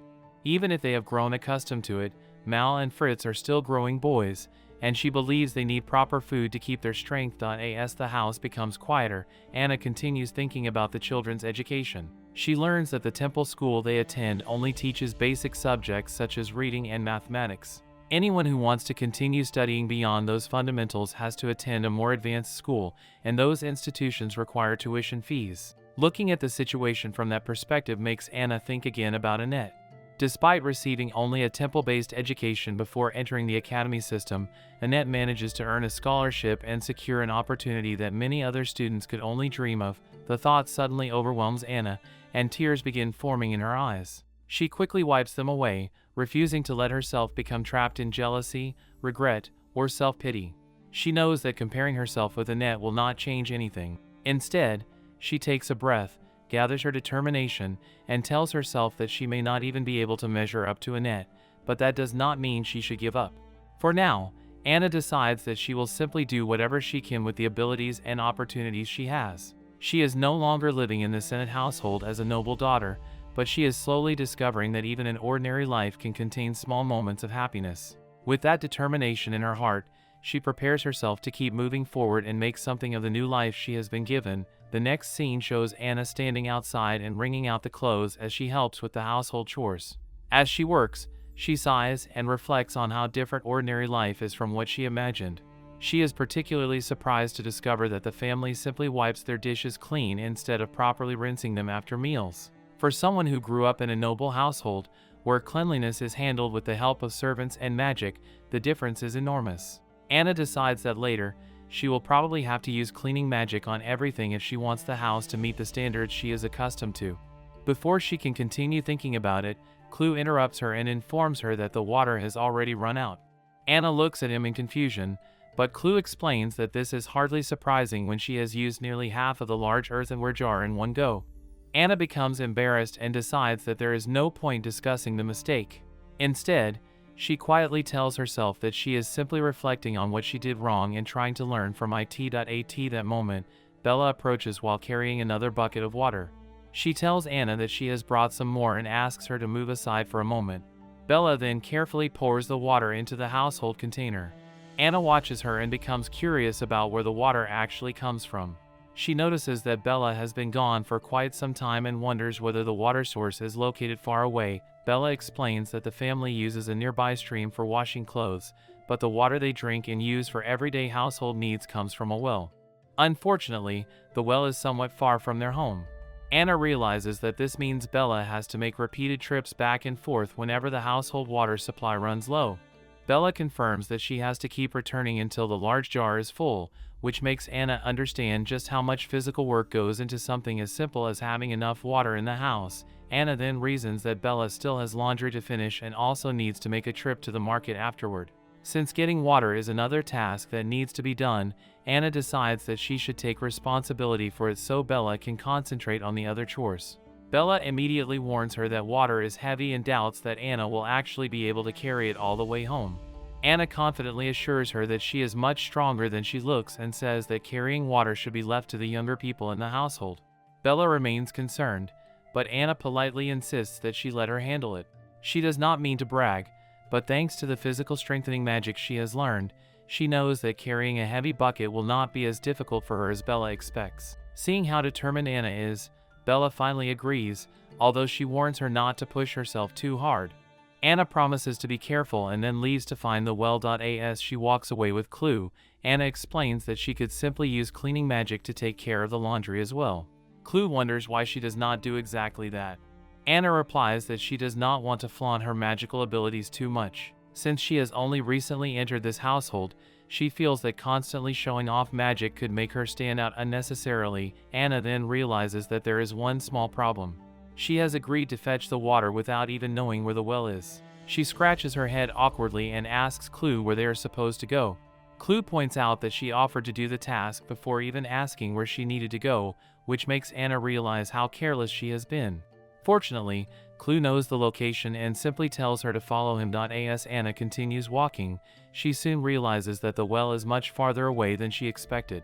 She has already been walking for quite some time, yet the destination still does not seem particularly close. Normally, she would find the distance exhausting, especially while knowing that she still has to carry a heavy container of water back home.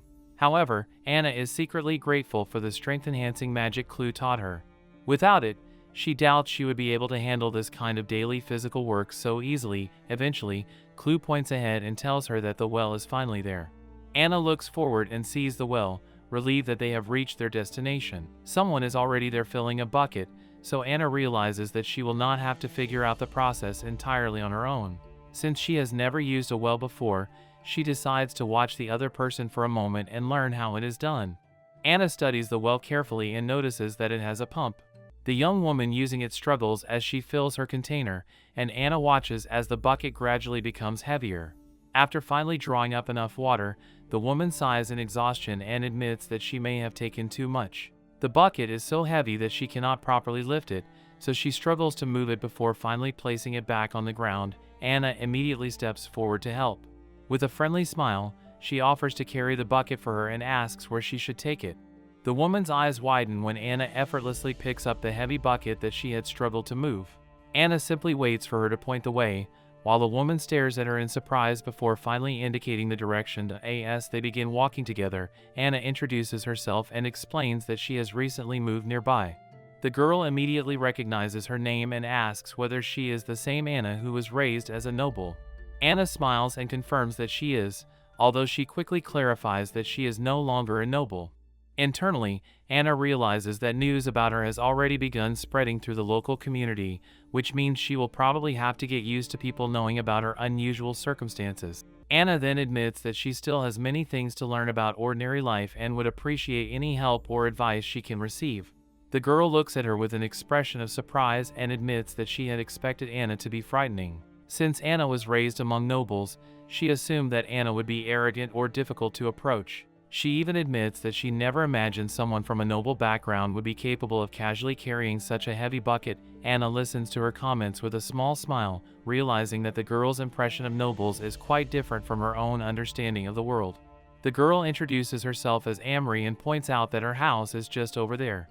She invites Anna inside so she can put down the water, sincerely thanking her for carrying such a heavy bucket all the way to her home. Amory explains that Anna has been a lifesaver, and despite their brief meeting, she seems genuinely happy to have encountered her. Anna smiles politely, places the bucket where she is told, and then leaves after the two exchange a friendly goodbye. Once she is back outside, Anna turns to Clue and wonders whether the house she is now living in is unusually large for a commoner's home. Clue agrees that it is probably considered fairly spacious for the area, especially since it even has a proper hot oven. Anna becomes thoughtful when she remembers hearing that Annette earned a considerable amount of money for the family through her healing magic. She begins wondering just how much Annette must have earned by healing people and whether she could ever hope to replace even a small portion of what her former sister contributed to the household. After returning home, Anna pours the water she has collected into the large earthenware jar. She lets out a tired sigh as she finally sees the container filled after making 3 separate trips to the well. At that moment, Clue points out that she could have used some basic daily life magic to gather moisture from the surrounding air instead of repeatedly walking back and forth to the well. Anna's eyes widen at the realization, and Clue explains that he deliberately did not mention the possibility earlier since he had noticed that she seemed determined to avoid using magic where other people might see her. Anna immediately freezes and drops to the floor in embarrassment, silently processing how much unnecessary work she has just done. Clue notices her reaction and checks on her, but she remains there for a while before finally getting back on her feet. Rather than dwelling on the mistake, she decides that they should forget about it for the moment. She wants to focus on cleaning the house and getting a better understanding of its layout, especially since she is still unfamiliar with how everything is arranged. Anna changes into clothes suitable for cleaning and tries to reconstruct the layout of the house in her mind. As she moves through the rooms, she notices little details that she had not paid attention to earlier. When she sees Annie sitting nearby and playing with her doll, Anna finds the sight surprisingly adorable. At the same time, Annie keeps glancing toward her with obvious curiosity. Although the little girl does not say anything, Anna can tell that she is fascinated by her new older sister. Since there is such a small child living in the house, Anna decides that she should make sure the room is especially clean and begins casting her cleaning magic. Annie watches in surprise as the room quickly becomes spotless. Anna notices the little girl's fascinated expression and feels almost as though she is performing a trick for her. She smiles to herself while thinking that, compared with something as impressive as healing magic, this basic cleaning spell is hardly remarkable. Even so, she enjoys seeing Annie become excited over it. After finishing the cleaning throughout the house, Anna pauses and wonders what else she can do to make herself useful. An idea suddenly comes to her, so Anna asks Clue whether there is any flour in storage. Clue confirms that there are 2 kinds available, including ordinary flour and the non-sticky variety. Anna immediately decides that since the household has no more bread, she should make some herself. Clue then reveals that he also managed to grab some yeast when they were being expelled from the Senate estate the previous day. He points out that making yeast from scratch would take far too much time, making the preserved yeast especially useful. Anna becomes excited at the discovery and thanks Clue enthusiastically before getting started. Not long afterward, Bella returns home and finds Anna working in the kitchen. Anna welcomes her and explains that she is making bread, deciding to begin with some simple rolls. Bella is surprised that Anna knows how to make bread at all, especially considering that she was raised as a noble. She then remembers the udon Anna prepared earlier and asks whether Anna made that as well. Anna confirms that she did and explains that she is fairly skilled at flour-based foods. She admits that her overall cooking repertoire is still limited, but she knows enough recipes to prepare several different dishes, so Bella can leave the cooking to her.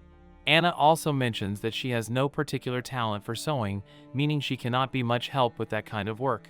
Bella tells her that there is no need to worry about sewing and admits that she is far more surprised that Anna knows how to cook. Anna explains that nobles normally do not cook for themselves, but she started learning because her fiancé once said that he wanted to try food made by her own hands. Bella is stunned when she hears the word fiancé and realizes that Anna was already engaged despite being so young. Anna calmly explains that engagements arranged from birth are normal among nobles. Bella grows quiet for a moment, and Anna immediately realizes that she may be thinking about Annette.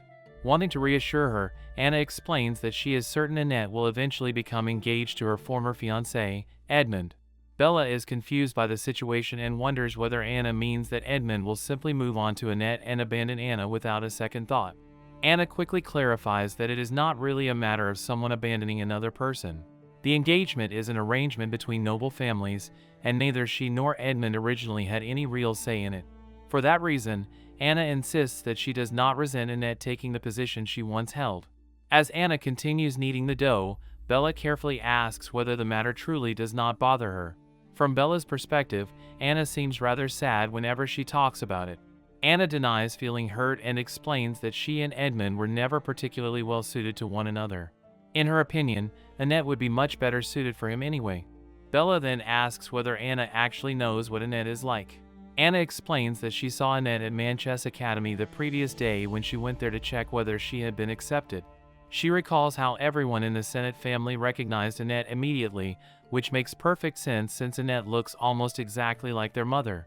Bella struggles to contain her emotions upon hearing that Anna saw Annette at the academy. Trying to change the subject, Bella asks what Anna thinks of Annette's former room. Anna smiles and says that the room is remarkably neat and tidy. She is surprised that Annette left behind practically nothing important when she moved away. The family has only recently moved into this large building, yet when Anna went to pay the landlord using some of the money she received the previous day, she discovered that the rent had already been paid for an entire year in advance. Looking back on everything, Anna admits that the situation feels strangely convenient. It almost seems as though Annette knew Anna would eventually come to live there and prepared things in advance. Anna's eyes widen as she considers several possibilities. Perhaps Annette deliberately wanted to make a complete change in her circumstances and attitude. Perhaps she earned an enormous amount of money through her healing magic. Or perhaps she simply wanted to do something kind for the family she had lived with for so many years. Whatever the reason, Anna realizes that Annette has clearly done far more for them than she initially understood. Bella eventually leaves the kitchen and sits down to continue sewing. Anna watches her for a moment before asking whether she thinks she will miss Annette. Bella remains silent, and Anna gently points out that Annette has been part of their family for her entire life. Now that she is suddenly separated from them, it must be difficult to adjust to her absence. However, Bella finally turns toward Anna and gives an answer that completely catches her off guard. Rather than believing Annette must be heartbroken over leaving them, Bella wonders whether Annette might actually feel relieved. She explains that Annette's unusual hair and eye color have always made her stand out, and her husband never truly accepted her because of it. Anna's expression immediately changes as she listens. Bella then reveals the painful truth she has carried for years. Their father always believed that Annette was proof that Bella had been unfaithful to him. The revelation leaves Anna standing in stunned silence, finally realizing that Annette's difficult childhood was shaped by a family secret far more painful than she had ever imagined. Bella continues explaining the painful history of the family, revealing that her husband never truly accepts Annette. He constantly insists that Bella must have cheated on him, and no matter how many times she protests or tries to convince him otherwise, he refuses to believe her. The only reason for his suspicion is Annette's unusual hair and eye color, which makes her look different from the other children. Bella bitterly reflects on how cruel the situation is, especially since she knows the truth and understands that Annette's appearance is actually the result of circumstances far beyond their understanding. As Anna listens, she suddenly remembers what Clue told her about her father appearing again about a year ago. She realizes that this explains what has been happening behind the scenes. Although Anna feels a small amount of sympathy for Jim, since an ordinary person would have no reason to suspect that fairy magic is involved, she cannot bring herself to excuse everything he has done. Whatever misunderstandings he may have had, leaving behind 4 children and repeatedly running away from the family is something Anna considers completely unforgivable. Anna openly expresses her disbelief that a father could abandon his family so easily. Bella confirms that Jim repeatedly leaves them behind, only to return later claiming that he has changed his mind and wants to stay with them again. However, each return is temporary, and before long he leaves once more. This cycle happens repeatedly until Bella finally reaches the point where she can no longer endure it. Anna understands that this must have been the final straw for her mother, especially since Jim has always treated Annette as though she were somehow responsible for his suspicions. Anna silently repeats her father's name in her mind, realizing that the man she has just heard about is the same father she has spent her entire childhood thinking about. Everything Bella tells her makes Anna feel increasingly ashamed of the jealousy she once held toward Annette. She realizes that Annette's abilities and achievements were never simply the result of being more talented or fortunate. Instead, Annette has endured an incredibly difficult life while still managing to care for the family around her. Anna knows that she is not responsible for being raised as a changeling, and she never deliberately chose to take Annette's place. Even so, she cannot deny that she has lived the comfortable life that should have belonged to Annette while the real daughter suffered elsewhere. Anna regrets that she did not follow Henry's advice and tell the family the truth immediately after discovering her origins a year earlier. If she had spoken up at that time, perhaps many things could have turned out differently. Yet even while blaming herself, Anna cannot stop thinking about what an awful father Jim has been, and she doubts that she will ever be able to care about him as a parent. Anna then reflects on her own experience of being raised as a noble. She has spent her entire life being told that she is a failure as a noble girl, but despite their harsh expectations, her parents never completely ignored her. They still make sure she is fed, clothed, educated, and protected. Compared with what Annette has endured, Anna now realizes that her own life has been far more privileged than she once appreciated. Bella points out that Anna's situation is different from Annette's. Even though Anna is not related to them by blood, the Sennett family cannot simply abandon her without considering the consequences. Their household is deeply concerned with magical bloodlines, and among nobles, blood is extremely important. Even when nobles take in foster children, their choices are often restricted by which families possess compatible magical abilities. For this reason, Bella believes that Annette is likely to be well cared for by her real family, especially now that her extraordinary healing magic has been revealed. Anna agrees that Annette will probably have a secure future. With healing magic powerful enough to save people from serious illnesses and injuries, Annette is exceptionally valuable within noble society. Anna even considers that Annette could potentially become a priestess someday, which would make her healing abilities even more significant. After thinking through all of this, Bella becomes quiet and asks whether this means she truly will never see Annette again. Anna looks at her mother and realizes that there are very few ways for a commoner to encounter nobles naturally. The difference between their social positions makes an accidental reunion extremely unlikely. If Annette does not deliberately seek them out, Anna and Bella may never have another opportunity to meet her. This thought makes the situation feel even more final. Despite the heavy conversation, Anna continues working on the bread. Her hands keep kneading the dough as her thoughts return to her own separation from the family. She admits to herself that she never wanted to leave them. Even after learning that they were not her biological family, she had already formed a deep attachment to them over the 14 years she spent living under their roof. Leaving them hurts far more than she expected, especially after everything she has learned. At the same time, Anna cannot stop thinking about Annette's reaction. If Annette learned about her true origins through a fairy in the same way Anna did, Anna initially imagined that she would have no hesitation about leaving the Sennett household. From the outside, it seems obvious that anyone who had suffered as much as Annette would immediately want to escape and return to their true family. Yet that is not what happened.